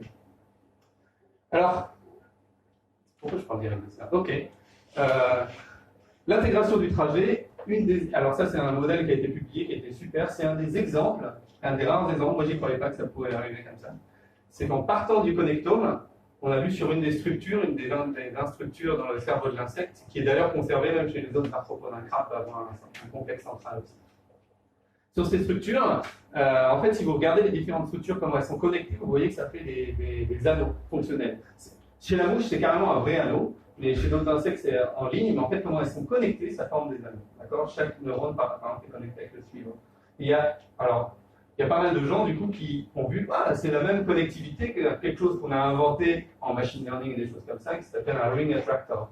Parce qu'il y a plein de fonctions pour les ring attractors sur les choses circulaires. Donc, les insectes ont l'équivalent des ring attractors dans le cerveau. Et là, ce qui est magnifique, c'est qu'avec ce modèle, en fait, ils ont pu expliquer l'intégration du trajet, et il y a même des choses qui sont sorties du modèle toutes seules, qui permettaient, par exemple, à l'agent modélisé de faire son intégration du trajet, même s'il n'allait pas dans la direction tout droit. Il pouvait même se permettre de se déplacer en tournant sur lui-même, et ça marchait quand même, le modèle. Et ça, les gens qui ont modélisé ça n'ont pas cherché à le modéliser. C'est sorti tout seul de la connectivité, vous voyez. Donc là, ça fait plaisir quand vous avez quelque chose comme ça, vous dites que vous êtes sur la bonne voie, quand même, pour comprendre ce qui se passe. Je ne vais pas rentrer dans les détails comment ça se passe. C'est d'ailleurs super contre-intuitif. Je vais quand même dire un truc. C'est que ce que ça implique, c'est que en fait, l'animal forme deux mémoires de la distance et de la direction de son nid. Deux mémoires qui sont toutes les deux mauvaises. Il y en a une qui dit 45 degrés trop d'un côté, trop vers la gauche, et l'autre qui dit 45 degrés trop vers la droite. Et ensuite, la direction du moment, elle est comparée aux deux mémoires en même temps. Et donc, il y a une mémoire qui marche un peu mieux, qui colle un peu plus que l'autre. Et du coup, celle qui colle un peu plus, c'est celle qui va faire que ça tourne à gauche ou à droite. Donc, une des mémoires va être associée tourne à gauche, l'autre mémoire va être associée tourne à droite. Et c'est la comparaison des deux mémoires en même temps, et enfin un conflit entre tourne à gauche et tourne à droite, qui fait que l'animal rentre à son nid. Donc c'est assez bluffant, surtout que ça implique quelque chose, c'est qu'il n'y a nulle part dans le corrélat neuronal le home vector. Il n'est nulle part. Ce sont les deux qui sont les deux faux, si vous voulez. Donc c'est le comportement lui-même qui fait le home vector, parce qu'il compare les deux, si vous voulez. Alors là, vous voyez ce qu'on peut faire chez la mouche. Bon, c'est pas nous, hein, c'est des gens en Amérique. Ils regardent le complexe central, une certaine population de neurones, et ils ont une petite mouche sous un microscope et sur une boule à coussin d'air, donc la mouche peut se déplacer. Et vous voyez là, en bleu, les déplacements de la mouche, les rotations qu'elle fait, et en rouge, c'est les rotations de cette activité neuronale le long du cercle, du ring. Vous voyez? Et vous voyez comme ça traque sa rotation. Donc quelque part, alors dans le complexe central, vous avez une activité neuronale qui va traquer la rotation de la mouche. C'est comme si mon activité, disons que mon cercle il est dans le sens horizontal, comme ça, mon activité neuronale est vers vous. Ça veut dire que si je me tourne, mon activité neuronale va se tourner et va rester tout le temps vers vous, si vous voulez. Donc c'est clairement là le compas dans la tête des insectes. Quoi. Ce qui est hyper intéressant, c'est que ça, c'est finalement des cellules de direction. Vous avez peut-être entendu parler pour ceux qui travaillent un peu sur les mammifères. Et les ring attractors ont fait l'hypothèse, ça se trouve, il y a des ring attractors dans le cerveau des mammifères, bien avant qu'on les découvre chez les insectes. Mais au final, la seule preuve qu'on ait des ring attractors chez les animaux, c'est chez les insectes. Mais du coup, c'est intéressant parce que ça veut dire que, ah oui, donc ça commence à ressembler un peu au cerveau des mammifères. En tout cas, c'est à quoi on s'attend du cerveau des mammifères. Alors, là, c'est le modèle du complexe central. Ce qu'il lui faut, lui, c'est juste, pour stocker une mémoire, vous pouvez faire plein de trucs. C'est ça qui est beau. Là, c'est un peu une des leçons que je vais essayer de donner ce soir, c'est qu'on ne peut pas faire une partie du cerveau un comportement. Vous allez voir qu'avec les mêmes parties du cerveau, on peut faire plein de comportements différents. Et je vais essayer d'expliquer pourquoi. Je pense que ça peut être intéressant un peu pour l'idée de la conscience, où les choses doivent être centralisées ici. Enfin, justement, séparées dans un global workspace. Là, l'idée, c'est que si vous donnez un petit discrete impulse, un petit... désolé, vous donnez juste un petit signal, comme ça, un bip de signal dans cette aire cérébrale, elle va la garder en mémoire, et elle va garder en mémoire la direction du moment, et ensuite, si vous utilisez ce circuit pour contrôler gauche-droite, ça va aller tout droit. Donc, un des exemples de comportement, on a compris à peu près que ça se passe comme ça, c'est chez Dan Beetle, les bousiers, voilà.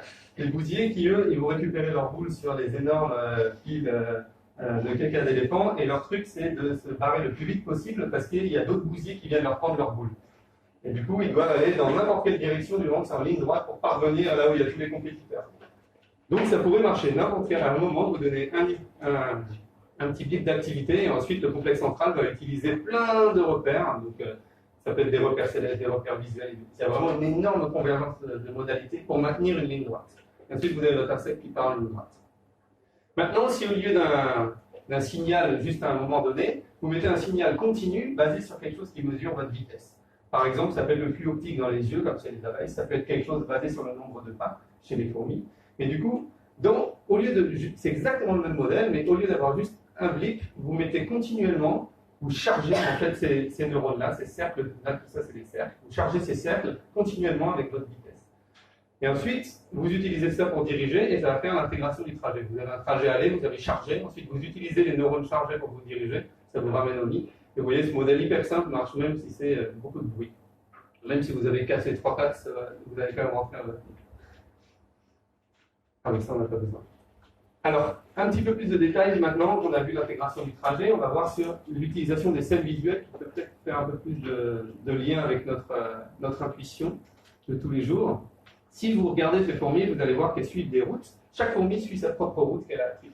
Donc, au fur et à mesure de son développement, on verra après, elle va se mettre à se fixer une route, qui va être sa route qu'elle aura appris visuellement. Si vous prenez la fourmi et vous la déplacez n'importe où sur sa route, elle reconnaît immédiatement. Si vous la déplacez en dehors de la route, elle va être un petit peu perdue, se déplacer vers sa route. Si elle retombe dessus, ça dépend de l'environnement, ça peut être par chance ou parce qu'elle est capable de faire des choses qu'on ne comprend pas. Si elle retombe dessus, elle reconnaît sa route immédiatement et elle repart dans la bonne direction. Donc voilà, elles apprennent leur route. Ça, c'est juste un petit film pour vous montrer le type de fourmis avec lesquelles j'ai travaillé pendant longtemps. L'avantage, c'est que vous leur donnez un petit bout de cookie et elles veulent rentrer à leur nid. Il n'y a plus que ça qui compte, donc vous contrôlez leur motivation. Ça, c'est très rare dans le comportement animal d'avoir un contrôle aussi net comme ça. Ça, c'est en vitesse réelle. La même fourmi, qui sont sur le désert, elle court très très vite. 1 mètre par seconde. Donc ça va vite aussi dans leur cerveau. Voilà un exemple d'une fourmi qui a été déplacée plusieurs fois de sa route. Et vous voyez qu'elle galère un peu, mais dès qu'elle tombe sur sa route familière, elle la reconnaît tout de suite et elle rentre à sa vie. L'équivalent de ces fourmis australiennes sont maintenant, ça on est passé sur des fourmis d'Espagne, et qui vivent dans le même genre de milieu, qui ne font pas de pistes chimiques, qui suivent des routes. Et là maintenant on a des outils plus perfectionnés pour les traquer. Vous voyez, il suffit d'une caméra et vous pouvez avoir des données un petit peu sur elles. C'est pareil. Hop.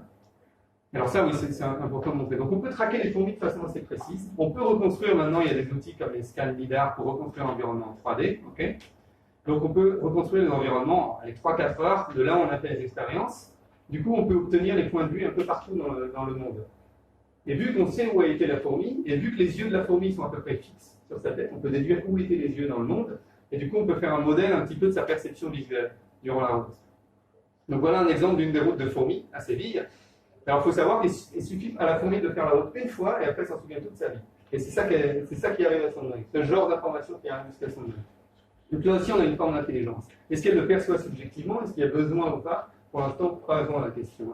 Une partie de la réponse tient au fait qu'elles ont un œil à très basse résolution. Et là je ne vais pas m'étaler là-dessus, mais en fait, notre œil à nous est en vérité à 98% à basse résolution aussi. La fovea c'est 2% du champ visuel, c'est tout petit. C'est votre ongle à bras tendu à peu près. C'est ça que vous avez en très haute résolution.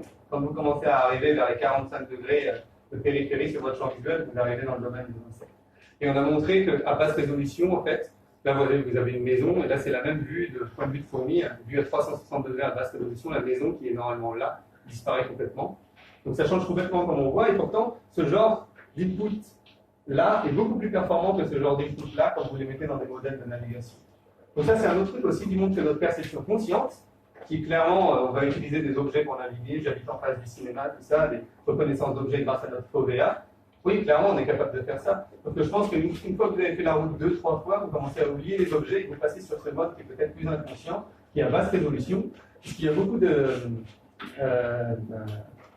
rapports, on va dire, de patients qui, par exemple, souffrent d'une aire para-hippocampale qui traite l'information de la scène, mais pas des objets, et qui reçoit de l'information à basse résolution de la rétine. Et ces gens-là ont des gros problèmes pour naviguer dans les environnements naturels, hors de la ville où il n'y a pas tous ces objets qui peuvent nous aider. Donc c'est un autre truc aussi que la performance du comportement n'est pas forcément liée à ce qui est conscient chez nous. Je pense qu'on est capable de naviguer en grande partie pour des processus complètement inconscients. Ça revient à ce que je disais, quoi. La conscience, c'est quelque chose vraiment de surface pour certaines choses, mais vraiment pas sur la base, quoi. Alors après, est-ce qu'on peut avoir une perception consciente des scènes à basse résolution qu'on a mémorisées pour naviguer? J'ai essayé, j'y arrive pas. Donc c'est vrai. C'est quelque chose qui peut-être n'arrive pas au langage, aux mémoires déclaratives, et pourtant clairement on a cette sensation de déjà vu si on est arrivé dans une ville, on a déjà vu. On ne sait pas qu'est-ce qu'on a reconnu. Imaginez vous avez une route de fourmis, la fourmi est là, elle voit ça. Ça c'est ce qu'elle voit en ce moment, et elle voit ça parce qu'elle fait face à cette direction.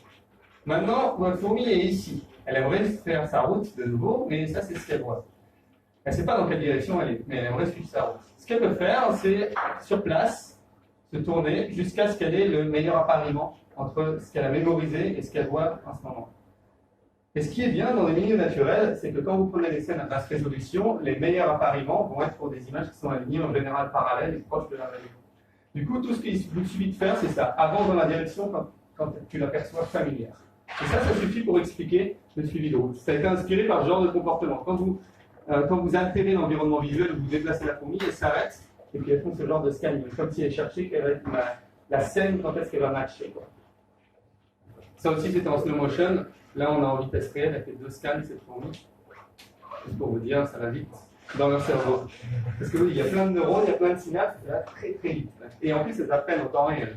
Les hyménoptères, quand on regarde un peu leur cerveau, ils ont quelque chose de spécial. Enfin, pas toutes les fourmis, mais en tout cas clairement les guêpes et les abeilles et certaines fourmis. En fait, c'est tous les insectes qui utilisent la vision pour naviguer vont avoir des aires visuelles assez développées. Mais ça peut être plein d'autres insectes, mais surtout ces aires visuelles vont projeter dans une autre région dont je n'ai pas parlé, qui s'appelle les corps pédoncules. Donc là, ça fait très peur, mais c'est juste l'idée qu'à partir du connectome, on peut essayer de faire des modèles. Alors ça, c'est hyper simplifié par rapport aux vraies neurones, mais on peut avoir une input visuelle qui va dans cette aire cérébrale qui est des corps pédonculés qu'on a simplifié pour essayer de comprendre comment ça marche. Et comme pour le complexe central et l'intégration du trajet, à partir de ce modèle-là, on arrive à avoir quelque chose de magique, c'est que quand on envoie une scène visuelle, on a une activité neurale qui est unique ici, et ensuite on peut avoir l'apprentissage qui se passe là, par exemple associé à quelque chose de bien ou associé à quelque chose de mal, ce qui fait que la scène visuelle qui a été associée va maintenant déclencher ce neurone, alors qu'elle ne le déclenchait pas avant qu'il y ait eu l'association, avant l'apprentissage. Et ça, c'est un modèle quand même qui est sérieusement confirmé et reconfirmé chez la mouche, chez l'abeille, et qui marche extrêmement bien pour expliquer le comportement des fourmis, qui ont la même aire cérébrale. Donc voilà un petit peu comment on peut avoir un modèle neural qui explique des comportements qui commencent à être assez sophistiqués, parce qu'au final, à la fin, c'est pas ce que je dis, voilà, à la fin, vous avez le stockage de plein de scènes visuelles qui nous paraissent, nous, consciemment, très dures à mémoriser. Et pourtant, un petit modèle est capable de mémoriser ces scènes visuelles très simplement.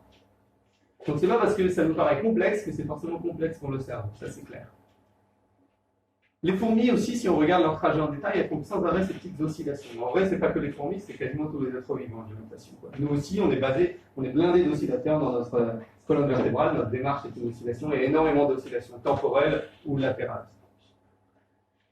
Et il suffit à ce modèle de rajouter un oscillateur en bout. Donc ça, c'est des trucs qu'ils ont dans le thorax, la plupart des insectes. Là, le symbole, c'est juste 2 neurones inhibiteurs. Désolé. 2 neurones inhibiteurs qui inhibent gauche inhibe droite et droite inhibe gauche, et ça va créer un pattern d'alternance entre gauche et droite. Si vous faites juste ça, à partir de mémoire, ça fait un suivi de route. J'explique vite fait pourquoi. C'est que si vous avez appris cette route-là, toutes les scènes visuelles le long de la route, quand vous êtes aligné dans le bon sens, vont paraître familières. Quand ces scènes paraissent familières, ce que ça va faire, c'est que ça va envoyer très peu de signal à l'oscillateur. Donc ça va aller tout droit.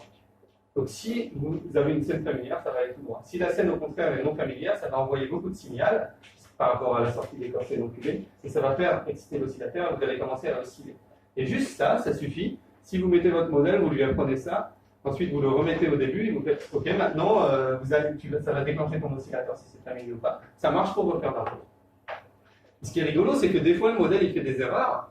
Et pour la petite annexe, moi on avait mis le modèle sur un robot, un petit robot avec un smartphone qui a une caméra 360, donc on peut lui faire apprendre une route. Il a le modèle dans son smartphone, on le remet au début, on regarde s'il refait sa route, et parfois, il faut faire une fourmi, parfois il sort de sa route, il se perd, et quand il se perd, qu'est-ce qu'on voyait? On voyait des scans, spontanément des scans. Parce que la vue est très non familière quand il est perdu, du coup ça excite l'oscillateur.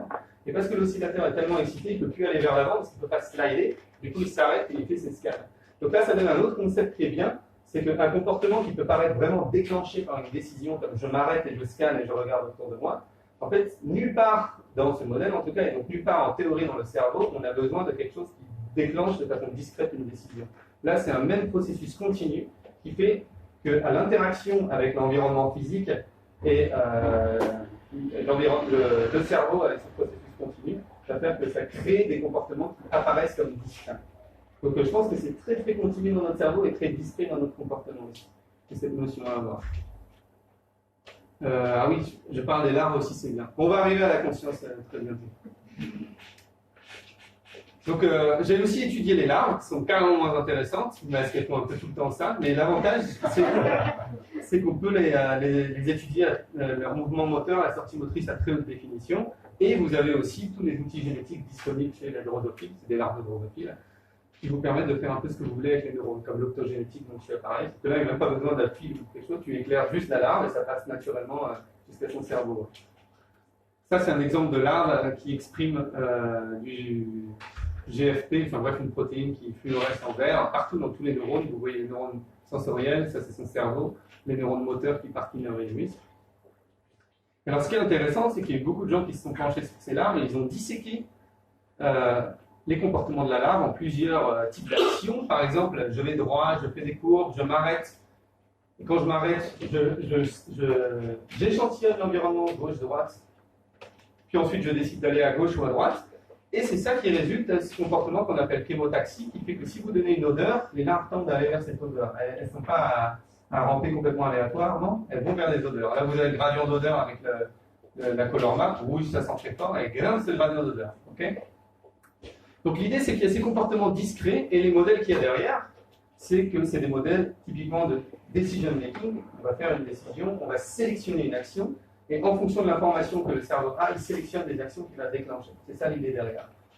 Nous, ça nous parle assez bizarre, parce que ça part encore de ce principe que les comportements qui apparaissent discrets dans l'animal doivent exister quelque part dans le cerveau. C'est un peu ce réductionnisme de base qu'on a très très souvent, qui est on va chercher les neurones sous-jacents à tel ou tel type de comportement. Je pense que ça, c'est sauter une étape et c'est une erreur assez fondamentale.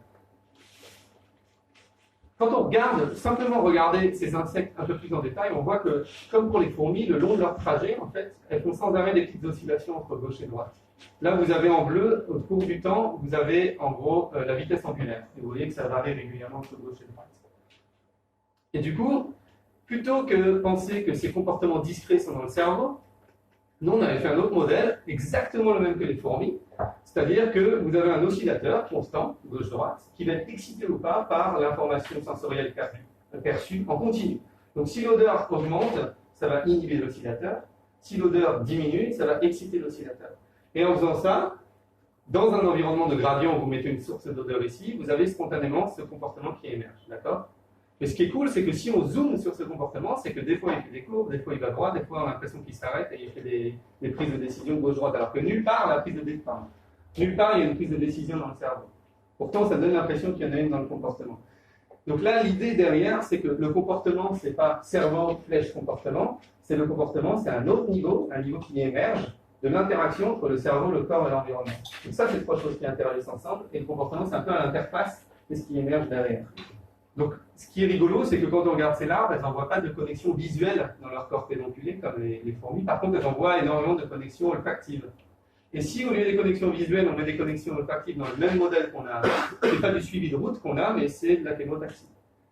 Et du coup, on peut voir comment une même aire cérébrale, pour des raisons, au final, pratiquement les mêmes, c'est juste qu'il y en a une, dans cette aire cérébrale, j'envoie de la vision, et dans l'autre espèce, j'envoie de l'olfaction. Et du coup, dans la première espèce, j'ai un suivi de route, qui est généralement après un comportement complexe, parce que ça implique beaucoup d'apprentissage. Quand je vous ai montré les images du suivi de route, c'est impressionnant quand même. Et puis là, vous avez ce comportement qui est juste traquer une odeur, qui a justement été classifié comme un comportement de base, une taxie primaire. Et puis finalement, c'est la même aire cérébrale, enfin le même circuit réellement qui supporte deux comportements complètement différents. Donc on voit comment une aire cérébrale peut faire des comportements différents en fonction de votre corps et de l'environnement. Donc maintenant, un peu plus sur les fourmis. Par rapport à leur développement, ce qui est intéressant, c'est que quand elles sortent du nid pour la première fois, elles font ce genre de petite danse super orchestrée autour du nid, comme ça. Les abeilles font un petit peu de même en volant, ce qu'on appelle les vols d'apprentissage, donc là, ça va dire les marches d'apprentissage, où elles vont régulièrement se tourner, faire face au nid, puis après elles rentrent au nid, ou alors elles s'en vont plus loin. Comment elles font face au nid? Elles utilisent leur intégration du trajet, qui marche dès le début. Une fourmi qui sort, elle a son intégration du trajet qui marche directement. Et donc, ça va contrôler cette petite danse. pendant laquelle elle va pouvoir apprendre les bonnes scènes, les scènes visuelles qui vont lui permettre après de rentrer vers son nid. Donc c'est intéressant aussi de voir, hein, c'est un petit peu l'idée, c'est presque le développement de Piaget, si vous voulez, chez les fourmis. On démarre avec l'intégration du trajet. Une fourmi naïve va faire confiance à l'intégration du trajet, alors qu'une fourmi qui a de l'expérience va faire confiance à la scène visuelle. Peut-être ça vous rappelle quelque chose déjà au niveau de l'évolution, cette transition. Donc si vous laissez une fourmi, là c'est les trajets d'une fourmi, je ne sais pas, il y a une trentaine de trajets successifs, de son premier trajet jusqu'au trajet numéro 30. Vous voyez un petit peu l'échelle, elle a dû s'éloigner d'une vingtaine de mètres. Ce qui va se passer, c'est qu'au début, elle part un peu aléatoirement. Si elle trouve de la nourriture, elle va tendre à revenir au même endroit, là où elle a trouvé. Si elle n'a pas trouvé de nourriture, elle va tendre à pas revenir au même endroit. Et petit à petit, avec cette règle, dans un environnement où il y a de la nourriture quand même, la fourmi va finir par se fixer et commencer à avoir vraiment une connaissance de cette région de l'environnement, jusqu'à finir par avoir, comme je vous ai montré, une route bien droite. Donc là aussi, il y a une sorte de transition vers l'exploration, jusqu'à un truc, vraiment une routine motrice. C'est un petit peu comme si vous répétez n'importe quelle tâche plein de fois, ce ne sera plus les mêmes aires cérébrales qui vont fonctionner, vous serez beaucoup plus moteur, beaucoup plus efficace, et vous pourrez penser à autre chose en même temps. Là, je pense que c'est un peu ce qui se passe chez les fourmis. Au début, elles vont plus lentement, ça demande plus de concentration, elles font plus d'erreurs, elles explorent plus. Et vous prenez une fourmi qui a énormément d'entraînement, et là, elle va à fond. Vous avez l'impression qu'elle peut encore donner de l'attention ailleurs. Ce qui est cool, c'est qu'une fourmi qui a énormément appris, si vous la relâchez à un environnement étranger, elle va moins bien se débrouiller qu'une fourmi naïve. Donc on voit aussi le coup entre être adapté et être adaptable. Je pense que c'est une même dimension. On ne peut pas être adapté et adaptable en même temps. C'est l'un ou l'autre. C'est peut-être la raison pourquoi on meurt. Mais bon, je ne vais pas aller là-dedans. Peut-être que certains le comprennent, mais pas le temps là. Alors, on peut se poser la question, quand est-ce qu'est le switch? Et là, ça va venir un truc intéressant par rapport à la conscience. Des expériences qu'on a fait pour savoir, est-ce que tu fais confiance à l'intégrateur du trajet ou est-ce que tu fais confiance à ta vue? C'est super facile à faire. Vous vous déplacez votre... Alors là, vous avez votre nid de fourmi. Vous déplacez votre fourmi à un autre endroit inconnu. Ah oui, pardon. Là, vous avez l'endroit où il y a la nourriture. La fourmi est habituée à faire un aller-retour. Ce que vous faites, c'est que vous vous prenez votre fourmi à l'endroit de la nourriture et vous le relâchez à un endroit inconnu. Donc, visuellement, il n'y a rien de familier. Par contre, elle a son intégrateur du trajet qui lui dit « Mais oui, c'est par là ta direction », comme dans l'expérience que je vous avez montré au début. Là, vous voyez dans ce cas-là, une fourmi qui a été attrapée au niveau de la source de nourriture, on la déplace dans un endroit inconnu et vous voyez que le groupe de fourmis, en général, se déplace dans une direction qui est la bonne, celle du nid, d'un point de vue compas. Donc, elle se déplace en utilisant ça, ça démontre qu'elle utilise son intégrateur du trajet. Si maintenant vous faites l'inverse, vous attrapez une fourmi près de son nid, donc elle n'a pas d'intégrateur du trajet, et vous la déplacez à un endroit pas trop loin du nid. Vous voyez comme ici, la direction est par là. Là, vous avez ce qu'ont fait les fourmis, elles se dirigent bien vers leur nid. Donc, là, la petite flèche bleue indique la direction de l'intégrateur du trajet, la petite flèche verte indique la direction du nid, vous voyez. Et là, vu qu'elles ont été attrapées près de leur nid, il n'y a pas de petite flèche bleue parce qu'elles n'ont pas fait de trajet, donc il n'y a pas d'intégrateur du trajet. Et maintenant, la clé, c'est que vous l'attrapez ici et vous la relâchez là. Et là, il y a un conflit parce que les vues terrestres vont dire c'est par là, alors que les vues, l'intégrateur du trajet, pardon, va dire mais non, c'est par là. Et ce que font les fourmis, c'est un intermédiaire. Et ça, c'est un truc très connu, l'intégration de plusieurs indices chez l'homme. Il y a énormément de travail, peut-être vous l'avez entendu sous l'intégration bayésienne, ce concept. Vous pouvez faire des conflits chez les hommes, par exemple. Ils faisaient, alors, l'expérience clé qui a été faite, c'est qu'ils leur font toucher des objets et ils doivent te dire quelle taille fait l'objet. Donc là, moi, quand je touche l'objet, j'ai mon toucher, mais j'ai aussi la vue. Et après, ce qu'ils faisaient, c'est qu'en fait, ils passaient sous une table et il y avait une fenêtre qui diffusait en fait un faux objet d'une autre taille. Donc le toucher et la vue étaient en conflit. Et on leur demandait d'estimer si la taille de l'objet. Et ce qu'ils ont vu, c'est une sorte de moyenne comme ça. Et qui plus est, là, je ne vais pas rentrer dans les détails pour les fourmis ni les humains, mais cette intégration, ce n'est pas juste la moyenne, c'est qu'en fait, elle va dépendre de à quel point vous faites confiance à votre vue et votre toucher. Et il se trouve que vous leur faites confiance d'une manière absolument optimale. Vous pouvez mesurer à quel point vous êtes précis sans les yeux, juste avec la main. Vous pouvez mesurer à quel point vous êtes précis juste avec les yeux sans la main. Vous allez voir que vous êtes un petit peu plus précis avec les yeux quand même, mais pas beaucoup plus. Mais ce qui fait que quand vous allez intégrer avec les deux en même temps, vous allez faire confiance en fonction de la fiabilité de chaque repère. Donc il y a quelque chose d'absolument incroyable, c'est que quand il y a un avion qui passe dans le ciel, le son est un petit peu décalé vers l'arrière. Vous faites confiance énormément plus à votre vision qu'à votre capacité de détecter où il est. Mais pourtant, vous êtes capable de dire que le son est en arrière. Il y a un problème.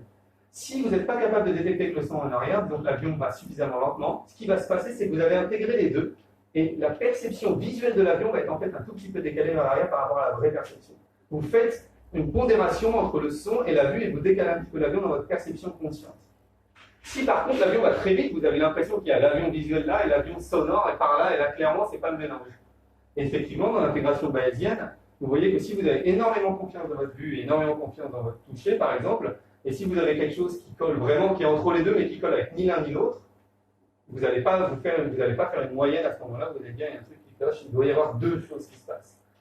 Là, les fourmis, si vous regardez, la confiance qu'elles ont là-dedans, dans l'intégrateur de trajet est très bonne, la confiance dans la vue est très bonne, et pourtant, quand on les met en conflit énorme de 120 degrés, elles ne choisissent pas l'un ou l'autre. Et ça, c'est une des différences qu'on a entre les insectes. Je me posais la question par rapport à ce que tu disais juste avant. Est-ce que c'est plastique, dans le sens où, genre, demain, j'ai une vue toute pourrie, la pondération que je vais faire va changer au fur et à mesure du temps pour s'adapter à... Ouais. Parce que je sais que maintenant, c'est moins fiable et tout. Ouais, et là, c'est exactement, parce que chez les humains, et je vais revenir tout de suite à ta question sur les fourmis, comment on fait ça? L'idée, c'est qu'on a eu toute notre expérience de vie pour savoir à quel point on peut faire confiance à nos sens indépendamment. Donc c'est l'idée qu'on va sampler, on va échantillonner nos succès, nos erreurs, pour savoir la vue, elle est bien à ce point-là, l'audition est bien à ce point-là, qu'il faut qu'on arrive à un truc optimal. Or, les fourmis, elles arrivent même dès le début, naïves. Donc on se dit, elles utilisent un heuristique qu'on a mis en valeur, donc je ne vais pas parler là, mais elles utilisent une information qui est directement disponible dans leur tête pour être capable de peser la confiance du moment. Mais effectivement, si la vue est non familière, je crois que c'est juste le truc d'après, si tu la relâches un peu plus loin, la fourmi quand même va se mettre à faire plus confiance à son intégrateur du trajet parce que la vue est un petit peu moins familière. Mais pour revenir à ce que tu dis, c'est que si tu prends une fourmi, et avant qu'elle arrive à son nid, tu l'attrapes, tu la remets au début. Donc elle repart vers son nid, tu l'attrapes encore, tu la remets au début, elle repart vers son nid. Et au fur et à mesure que tu fais ça, elle va perdre la confiance au repère visuel online. Et elle va faire de plus en plus confiance à son intégrateur du trajet. Parce qu'elle a vu que les repères visuels étaient de moins en moins fiables. Donc bien qu'elle ait des heuristiques et qu'elle utilise ça dès la première sortie du nid, elle est aussi capable d'ajuster avec son expérience personnelle. Ouais.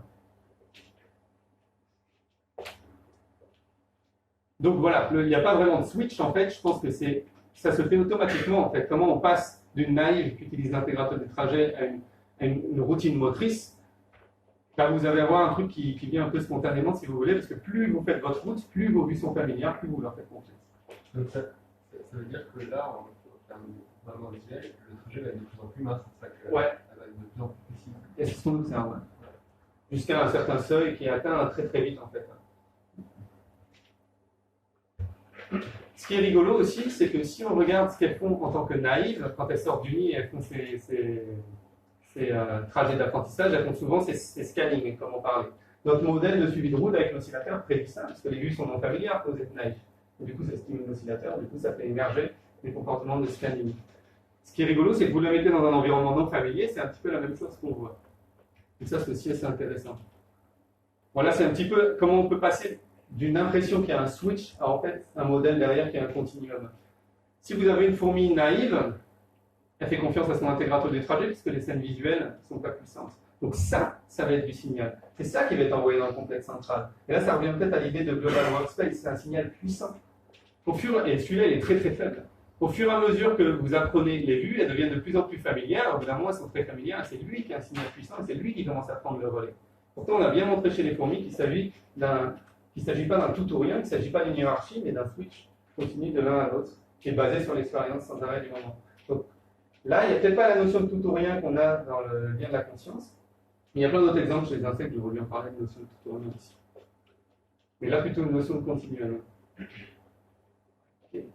Donc ce qui est rigolo, c'est que vous avez cette transition de la naïve vers l'expérience qui reflète un petit peu cette transition évolutive qu'on a aussi à travers les espèces. Alors ça ne veut pas dire que celles-là sont moins évoluées du tout, elles sont carrément adaptées à leur environnement. Et du coup, elles vont s'arrêter beaucoup plus tôt dans cette transition spontanément, parce que les scènes, qu'est-ce que vous voulez qu'elles soient familières si tout est plat. Voilà. Donc spontanément, vous allez avoir ça gratuitement. Vous prenez ces fourmis-là dans cet environnement-là, elle va faire plus confiance à la scène visuelle, mais jamais autant qu'une qui a évolué dedans. Donc on voit bien les deux composants, et moi je trouve ça magnifique de voir en fait le lien entre l'ontogénèse, donc comment on se développe, quels sont les repères, l'environnement qui fait que gratuitement vous allez vous fier au bon repère au bon moment, et l'évolution qui va sélectionner peut-être au final les mêmes circuits neuronaux, pourquoi pas, c'est juste vous donner plus ou moins de plasticité. Alors là, maintenant c'est là où ça va être un petit peu plus amusant, c'est que ce que je vous ai présenté c'est des modèles hyper simples par rapport aux fourmis, et il y a plein d'exemples de comportements où elles sont beaucoup plus sophistiquées. Et c'est là où je pense qu'on peut mettre en lien peut-être avec la conscience. Je vais vous parler d'abord d'un comportement où on a soufflé les fourmis, donc peut-être qu'il y en a d'entre vous qui connaissent. L'idée, je vais revenir là, c'est que vous avez une nid de fourmis qui est juste là, et on a mis des cookies juste autour. Du coup, les fourmis sortent, un cookie, elles prennent un cookie, elles rentrent au nid, et là, pas de bol, on arrive avec un souffleur de feuilles, et on souffle la fourmi soit vers le sud, soit vers le nord. L'idée, c'est que la fourmi se tamponne la pancarte, là, et tombe dans un des puits. Donc là, il y a un puits d'une vingtaine de centimètres de profondeur où elle ne verra rien, elle ne reconnaîtra rien. Donc soit on la souffle vers le sud, soit vers le nord. Un petit exemple en live. Donc il attend que la fourmi fasse son cookie. Il a déjà choisi dans quelle direction il va la souffler. Et donc bien sûr, on ne voit pas la fourmi sur la vidéo, mais il est content. Il a réussi à souffler la fourmi. Et du coup, après, ce qu'on fait, c'est qu'on récupère la fourmi dans un tube noir. Et ensuite, on va marcher une centaine de mètres par là derrière l'arbre et on va relâcher la fourmi dans cet environnement complètement non familier pour elle. Et on va regarder ce qu'elles font. Donc là, vous avez la vue de haut avec le nid. On la souffle vers le nord ou vers le sud, elle tombe dans le truc. On la déplace à 100 mètres, on la relâche dans un environnement non familier. Et ce qu'on voit, c'est que les fourmis qui sont parties vers le nord tendent à aller vers le sud. Ça, c'est la direction dans laquelle sont parties les fourmis qu'on a relâchées, un point par fourmi. Et les fourmis qu'on a soufflées vers le sud tendent à aller vers le nord. Alors ça me dit, elles sont capables de détecter quelque chose à propos de la direction dans laquelle elles ont été soufflées. Et ça, c'est l'idée d'être capable de contrôler les déplacements passifs. Et ça, c'est quelque chose en aviation, avant les GPS, c'était un problème impossible. Il y a peut-être des solutions dans les grands navigateurs qui font des migrations, des grands oiseaux. Ils ont apparemment des choses pour compenser les déplacements passifs. Mais là, on s'est dit qu'une fourmi est capable de faire ça, de prendre en compte un déplacement passif, alors qu'en plus, elle se fait envoyer, elle tourne dans tous les sens. Comment elle fait pour capter dans quelle direction elle est soufflée? On a réussi sur d'autres nids et sur d'autres endroits, ça marche très bien. Et ce qu'on a observé, alors c'est souvent comme ça quand on fait des études de terrain, la solution, elle ne vient pas de notre introspection, elle vient de ce que nous montrent les fourmis. On a observé qu'elles font ce comportement au moment où on les souffle, en fait, avant de se faire envoler, elles tentent de s'accrocher. Donc ça, c'est ralenti aussi. Vous voyez la fourmi qui s'accroche de toutes ses forces. Et nous, bien sûr, on augmente la puissance du vent. Bon, après, ça va très vite. Hein. Là, je crois que le film est ralenti 30 fois. C'est des caméras à haute vitesse. Et ce qu'on a fait, c'est que... Alors, du coup, où est-ce qu'elles s'accrochent? Eh bien, elles s'accrochent au tout début, là, quand on les souffle, avant qu'elles partent. Et ce qu'on a fait, c'est qu'on a amené une plaque à filtre rouge qui les empêche de percevoir le ciel. Parce que les fourmis ne vont pas voir les longueurs rouges. Donc, avec ce filtre, on coupe tout, sauf le rouge. Donc, nous, on voit les fourmis à travers le filtre. Donc, on peut les souffler par-dessous. Mais elles ne peuvent pas voir le ciel. Alors là, le cercle, ça correspond à la zone où on a mis ce filtre rouge. Et donc, les fourmis sont à côté du nid, elles s'accrochent pendant qu'on les souffle par en dessous, et puis elles finissent, on augmente l'intensité, elles finissent par lâcher, elles se font leur trajet et elles se tamponnent à la pancarte comme d'habitude. Dans leur trajet, elles ont accès au ciel. Pendant qu'elles se font souffler, pendant qu'elles sont en train de se déplacer à cause du vent, elles ont accès au ciel. Mais elles n'ont pas accès au ciel pendant ce moment. Qu'est-ce qu'on a vu? C'est que ces fourmis, au final, quand on les relâche sur les mêmes endroits qu'avant, elles n'étaient plus capables de s'orienter comme il faut. Donc pour être capable de prendre la direction du vent en compte, il fallait qu'elles aient accès au ciel au début, pendant ce comportement d'accroche. Et ce n'est pas nécessaire forcément d'avoir le comportement. En tout cas, ça ne suffit pas d'avoir accès au ciel au moment où on est soufflé.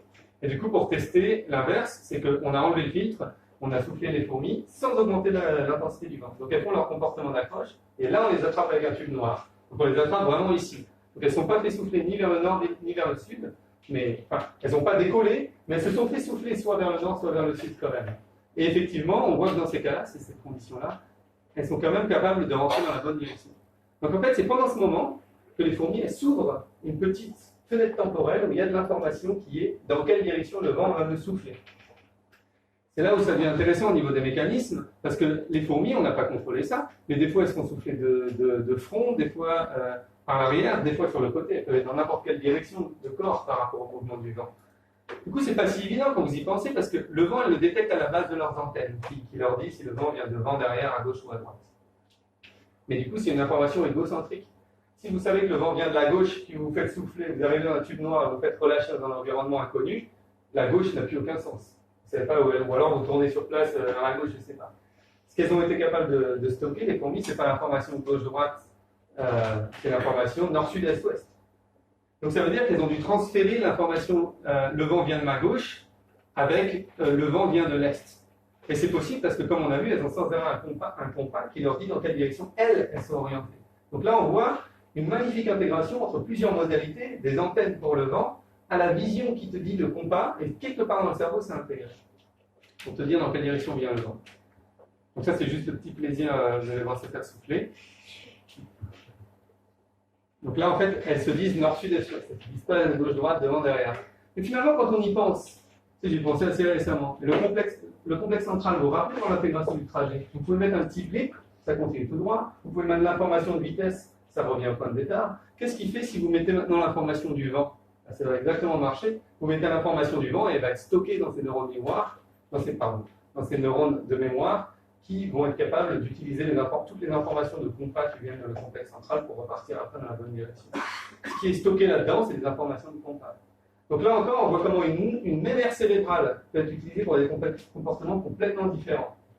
Qui paraissaient au final, celui-là il paraissait plus bluffant que d'autres, par exemple. Donc en fait, le cerveau est vraiment organisé comme ça, on commence à arriver à comprendre. C'est des modules de computation. Vous pouvez mettre n'importe quelle modalité, ça va faire quelque chose qui va faire quelque chose de bien, si vous voulez. Ça va faire quelque chose qui a du sens. Et du coup, c'est vachement simple à changer, ce système. Puisqu'il est modulaire, vous pouvez brancher un petit peu les choses dans le sens que vous voulez, ça va faire un comportement qui aura du sens. Du coup, pour l'apprentissage, vous pouvez facilement modifier. Pour l'évolution, vous pouvez facilement modifier.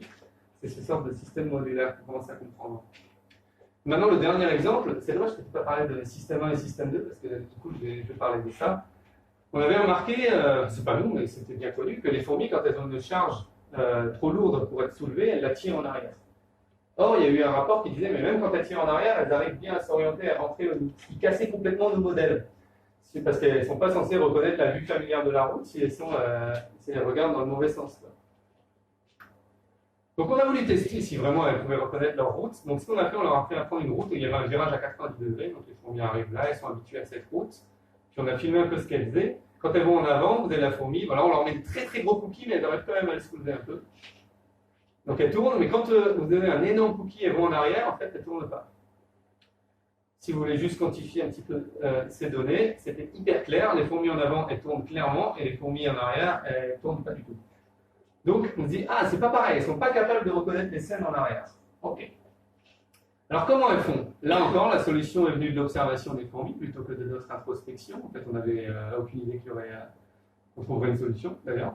On voit ces fourmis qui partent dans le mauvais sens et des fois, elles font ça. Elles arrêtent, elles se retournent, elles regardent la bonne direction, elles reviennent vers leur coquille et ensuite, elles repartent en améliorant leur direction, comme ça. Un autre exemple là. Là, on est sur des choses discrètes. Là, il y a une sorte de tout ou rien, au moins un déclenchement du comportement. Prise de décision, estimation de son incertitude, on est presque dans la métacognition, des choses comme ça, quand on regarde un comportement. Vous voyez, vous avez la fourmi qui regarde un petit coup, elle revient à son coquille, cette fois elle repart dans le bon sens. Je ne sais pas si on a une autre. Non. Petite quantification, vous avez l'erreur, là, plus c'est haut, plus elle est dans le mauvais sens. Donc au début, quand elle tire en arrière, vous voyez les différentes fourmis qui font quand même pas mal d'erreurs. Certaines sont complètement fausses, elles font le mauvais sens. Et là, après, alors là, c'est le moment où elle regarde, et ensuite, après qu'elle ait regardé, elle se remet à le tirer en arrière, vous voyez qu'il y a beaucoup moins d'erreurs. Et ce qui est intéressant, c'est qu'en plus, on a regardé dans quelle position elle met son corps quand elle s'arrête au moment où elle regarde, et il se trouve que c'est déjà dans la bonne direction. Donc ça confirme même l'idée qu'elle a besoin de s'aligner pour reconnaître si la vue est familière. Mais quand vous y pensez, ce comportement-là, quand même, il est complexe parce qu'il implique l'interaction entre plein de mémoires. Là, on commence à parler de choses sérieuses. Vous avez clairement les mémoires de la scène visuelle qu'elle a mémorisée toute sa vie, parce que quand elle se retourne, elle les reconnaît, celle-là. Vous avez la nouvelle direction à suivre. Il va falloir se souvenir dans quelle direction repartir une fois que vous arrivez à votre cookie. Vous devez aussi vous rappeler que vous avez laissé votre cookie derrière. Donc c'est plein de types de mémoire. Comment ça peut marcher dans le cerveau? Moi, quand je vois ça, ça me fait vraiment penser à cette idée où, au final, la fourmi ne serait pas juste un mécanisme qui va être très efficace pour rentrer au nid dans toutes circonstances, mais peut-être plus à un but dans la tête qui est je dois ramener ce cookie au nid et je suis capable d'exploiter n'importe quelle de mes capacités pour atteindre ce but. Et c'est un peu ce qui revient aux phénomènes qui sont associés à la conscience subjective chez nous. On n'a pas parlé comme ça, mais si je vous montre une image d'une personne connue, vous reconnaissez son visage, vous n'êtes pas capable de me dire comment vous avez fait pour reconnaître son visage. Vous le reconnaissez ou pas? Par contre, si je vous demande 27 plus 32 moins 8, vous allez faire une sorte de stratégie dans votre tête afin d'arriver à votre but qui est le résultat final et vous pourrez me décrire cette stratégie. Et effectivement, ça va être une stratégie qui est associée à votre conscience subjective. Donc la conscience subjective, ce qui a été appelé le système 2, c'est peut-être aussi l'idée de se nourrir des informations, comme tu en as parlé, qui sont traitées inconsciemment, et de garder un but en tête et d'utiliser toutes les informations possibles que j'ai pour essayer d'atteindre ce but. Et ce système 2, chez les humains, a l'air d'être complètement corrélé, si je ne me trompe pas, à la perception consciente, à une perception consciente. Donc est-ce que là, elle fait pareil? Mais au final, on a regardé, quand elles vont en arrière, c'est pas une si grande surprise, mais c'est très dur de maintenir un trajet droit en fait. Elles doivent utiliser des repères externes. Là, vous voyez la fourmi qui va en arrière vers le haut, là, et là, ce qu'on fait, c'est qu'on fait un miroir du soleil, donc le soleil apparaît dans la direction opposée du ciel pour elle, et vous voyez qu'elle fait demi-tour à ce moment-là.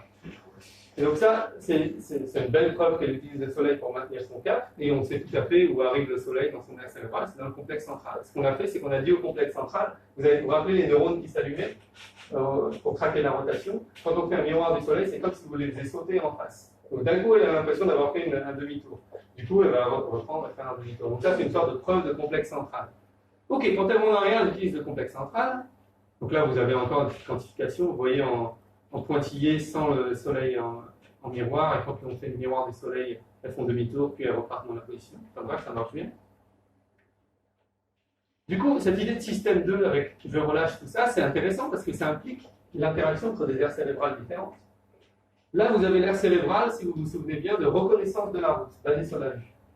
Ça a impliqué les corps pédonculés.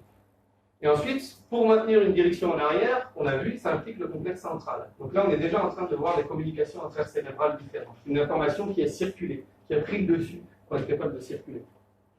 Donc en fait, le modèle, ce qui est très très rigolo, c'est que le modèle qui explique ça, c'est un modèle, là que je vous montre le petit dessin, vous avez les corps pédonculés qui reçoivent la vue, les mémoires visuelles, qui contrôlent le complexe central, ça explique pas mal ça. Or, ce modèle, on l'a trouvé pour expliquer des choses complètement différentes chez la fourmi. Et c'est ce même modèle qui finalement explique ce chose peut-être de système 2. Pourtant, ce modèle, il marche en continu. Il n'y a pas de global workspace, il n'y a pas de compétition, de tout ou rien là-dedans. Le tout ou rien va encore sortir au niveau du comportement. On a testé quand est-ce qu'elle s'arrêtait à regarder. Est-ce que tu t'arrêtes tous les 5 mètres, est-ce que c'est régulier, ou est-ce que tu n'arrives. En gros, on pose la question, est-ce que tu es capable d'estimer ta propre incertitude? Parce que quand tu vas en arrière, tu accumules une certaine incertitude. Et on a vu dans différentes conditions qu'en fait, elle tendait à relâcher le cookie plus ou moins souvent. Là, vous avez, alors je ne sais pas si vous êtes habitué à voir ce genre de graphe, mais vous avez le temps qui passe ici, puis ça, c'est la proportion, le nombre cumulé de lâcher de cookies. Et c'est différentes conditions. Vous voyez que dans certaines conditions, elle lâche le cookie beaucoup plus souvent que dans d'autres. Et ça collait vraiment avec les conditions où on leur donnait tout pour faire croire qu'elles étaient perdues. Donc c'est comme si elles avaient un tracker d'incertitude qui revient à l'idée de la métacognition. Je sais que je sais ou je sais que je ne sais pas. Et qui va faire là, c'est le temps de déclencher un picking, de regarder un petit peu où je vais. Malheureusement, il y a encore une Killjoy explanation, il n'y a pas besoin de ce global workspace pour expliquer ce comportement. Ça ne veut pas dire qu'elles ne le font pas. Je pense qu'elles le font, mais on n'a pas encore le truc tangible pour essayer de réfuter des modèles plus simples. Je ne veux pas rentrer dans les détails, mais juste la base, c'est que vous pouvez voir simplement, comme dans tous les neurones, un accumulateur de temps qui fait que le temps passé à marcher en arrière fait que votre incertitude va simplement descendre. Et quand elle est trop basse, vous n'avez pas assez de drive pour aller en arrière, du coup vous lâchez ce que vous faites, vous vous retournez, vous voyez la vue, la certitude remonte à fond parce qu'il y a une énorme. Et du coup vous repartez de nouveau pour faire votre cookie. Et ensuite, bon, je ne vais pas aller dans les détails, mais les différentes conditions peuvent s'expliquer très bien, basées sur l'intégration du trajet et l'utilisation des vues qui se mélangent comme on a vu, une espèce de direction intermédiaire. Le même modèle explique ça assez bien aussi.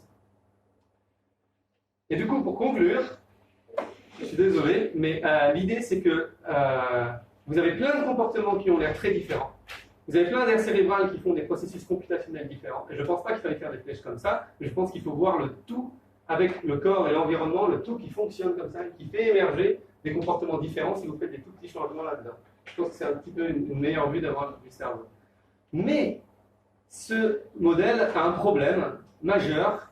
Je vous explique tout de suite. On a fait une expérience qu'on a couvert les yeux des fourmis avec de la peinture. Donc, vous prenez de la peinture, vous couvrez son œil droit, par exemple. Parce qu'en fait, nos modèles faisaient des prédictions très claires de ce que devait faire la fourmi si on lui faisait ça. Ça permet de tester nos modèles. Et il s'avère que nos modèles marchaient très bien. Ils expliquaient, par exemple, là vous avez la fourmi qui a l'œil, du coup ça va être comme ça va être l'œil droit ouvert. Oui, lex ça veut dire left eye covered. Donc elle a l'œil droit ouvert et elle se décale vers la droite. Vous avez ici la nourriture, ici son nid. Donc normalement, vous voyez ici, ça si on met de la peinture à côté de l'œil, mais pas sur l'œil. Les fourmis vont bien droit jusqu'à leur nid. Si vous leur couvrez un œil, elles vont d'un côté. Si vous leur couvrez l'autre œil, elles vont de l'autre côté. Et elles sont clairement en galère. Elles sont tellement en galère qu'en fait, elles n'arrivent pas à retrouver leur vie. C'est vraiment, leur comportement est très affecté. Pour vous montrer, une fourmi avec l'œil couvert, pareil, c'est en ralenti un petit peu. Mais elle fait ces espèces d'arrêts réguliers. Et elle part dans une mauvaise direction. Et à chaque fois, les arrêts, c'est du même côté. Elle fait quelque chose de vraiment très stéréotypique que notre modèle prédisait. Donc, on était super content. Mais alors, ce à quoi on ne s'attendait pas, c'est que pendant qu'on testait nos fourmis, on avait des fourmis dont on n'avait pas l'œil il y a longtemps qui commençaient à tracer sans problème. En fait, elles étaient capables de compenser. Là, vous avez, on a regardé leur premier trajet avec l'œil couvert, deuxième, troisième, quatrième, cinquième, sixième, ça devient de mieux en mieux, vous voyez. Là, c'est une petite quantification à quel point elles font des zigzags, de moins en moins de zigzags. Ah non, ça, c'est la les Ah oui, ça, c'est celle qu'on n'a pas touchée. Et ça, vous voyez, zigzag au trajet 1, 2, 3, 4, 5, 6, c'est de mieux en mieux. Et pareil, pour voir si leur trajet était bien orienté ou pas, c'est de mieux en mieux, c'est de plus en plus orienté. Là, notre modèle, il est capable d'expliquer le problème qu'il y aura si on couvre l'œil. Par contre, il n'a aucune idée comment expliquer, comment elle fait pour compenser, et que spontanément, le cerveau va se faire un changement spontanément pour retrouver son œil. Et je me demande si ça, c'est pas une bonne voie pour essayer de le trouver, de démontrer que c'est pas juste un mécanisme, parce que le mécanisme, normalement, là, on l'a coincé. On a couvert l'œil. Mon modèle, c'est un mécanisme, je couvre l'œil, il est coincé. Il fait son problème et il reste dans son problème. Or, la fourmi ne reste pas dans son problème. Elle va se changer elle-même pour pouvoir retourner au nid. Donc, où est encodée l'idée du goal, l'idée du but que je dois aller au nid et comment je fais pour corriger mon cerveau derrière? Donc, peut-être que dans le futur, les modèles, ce que j'aimerais bien faire, ce n'est pas des modèles du mécanisme tel qu'il est dans une fourmi achevée, mais plutôt des modèles qui font que le cerveau va s'auto-organiser pour faire quelque chose qui marche. Vous voyez. Donc, il y avait peut-être là l'idée de la conscience, capable de s'en aller de l'auto-organisation. Et voilà. Donc,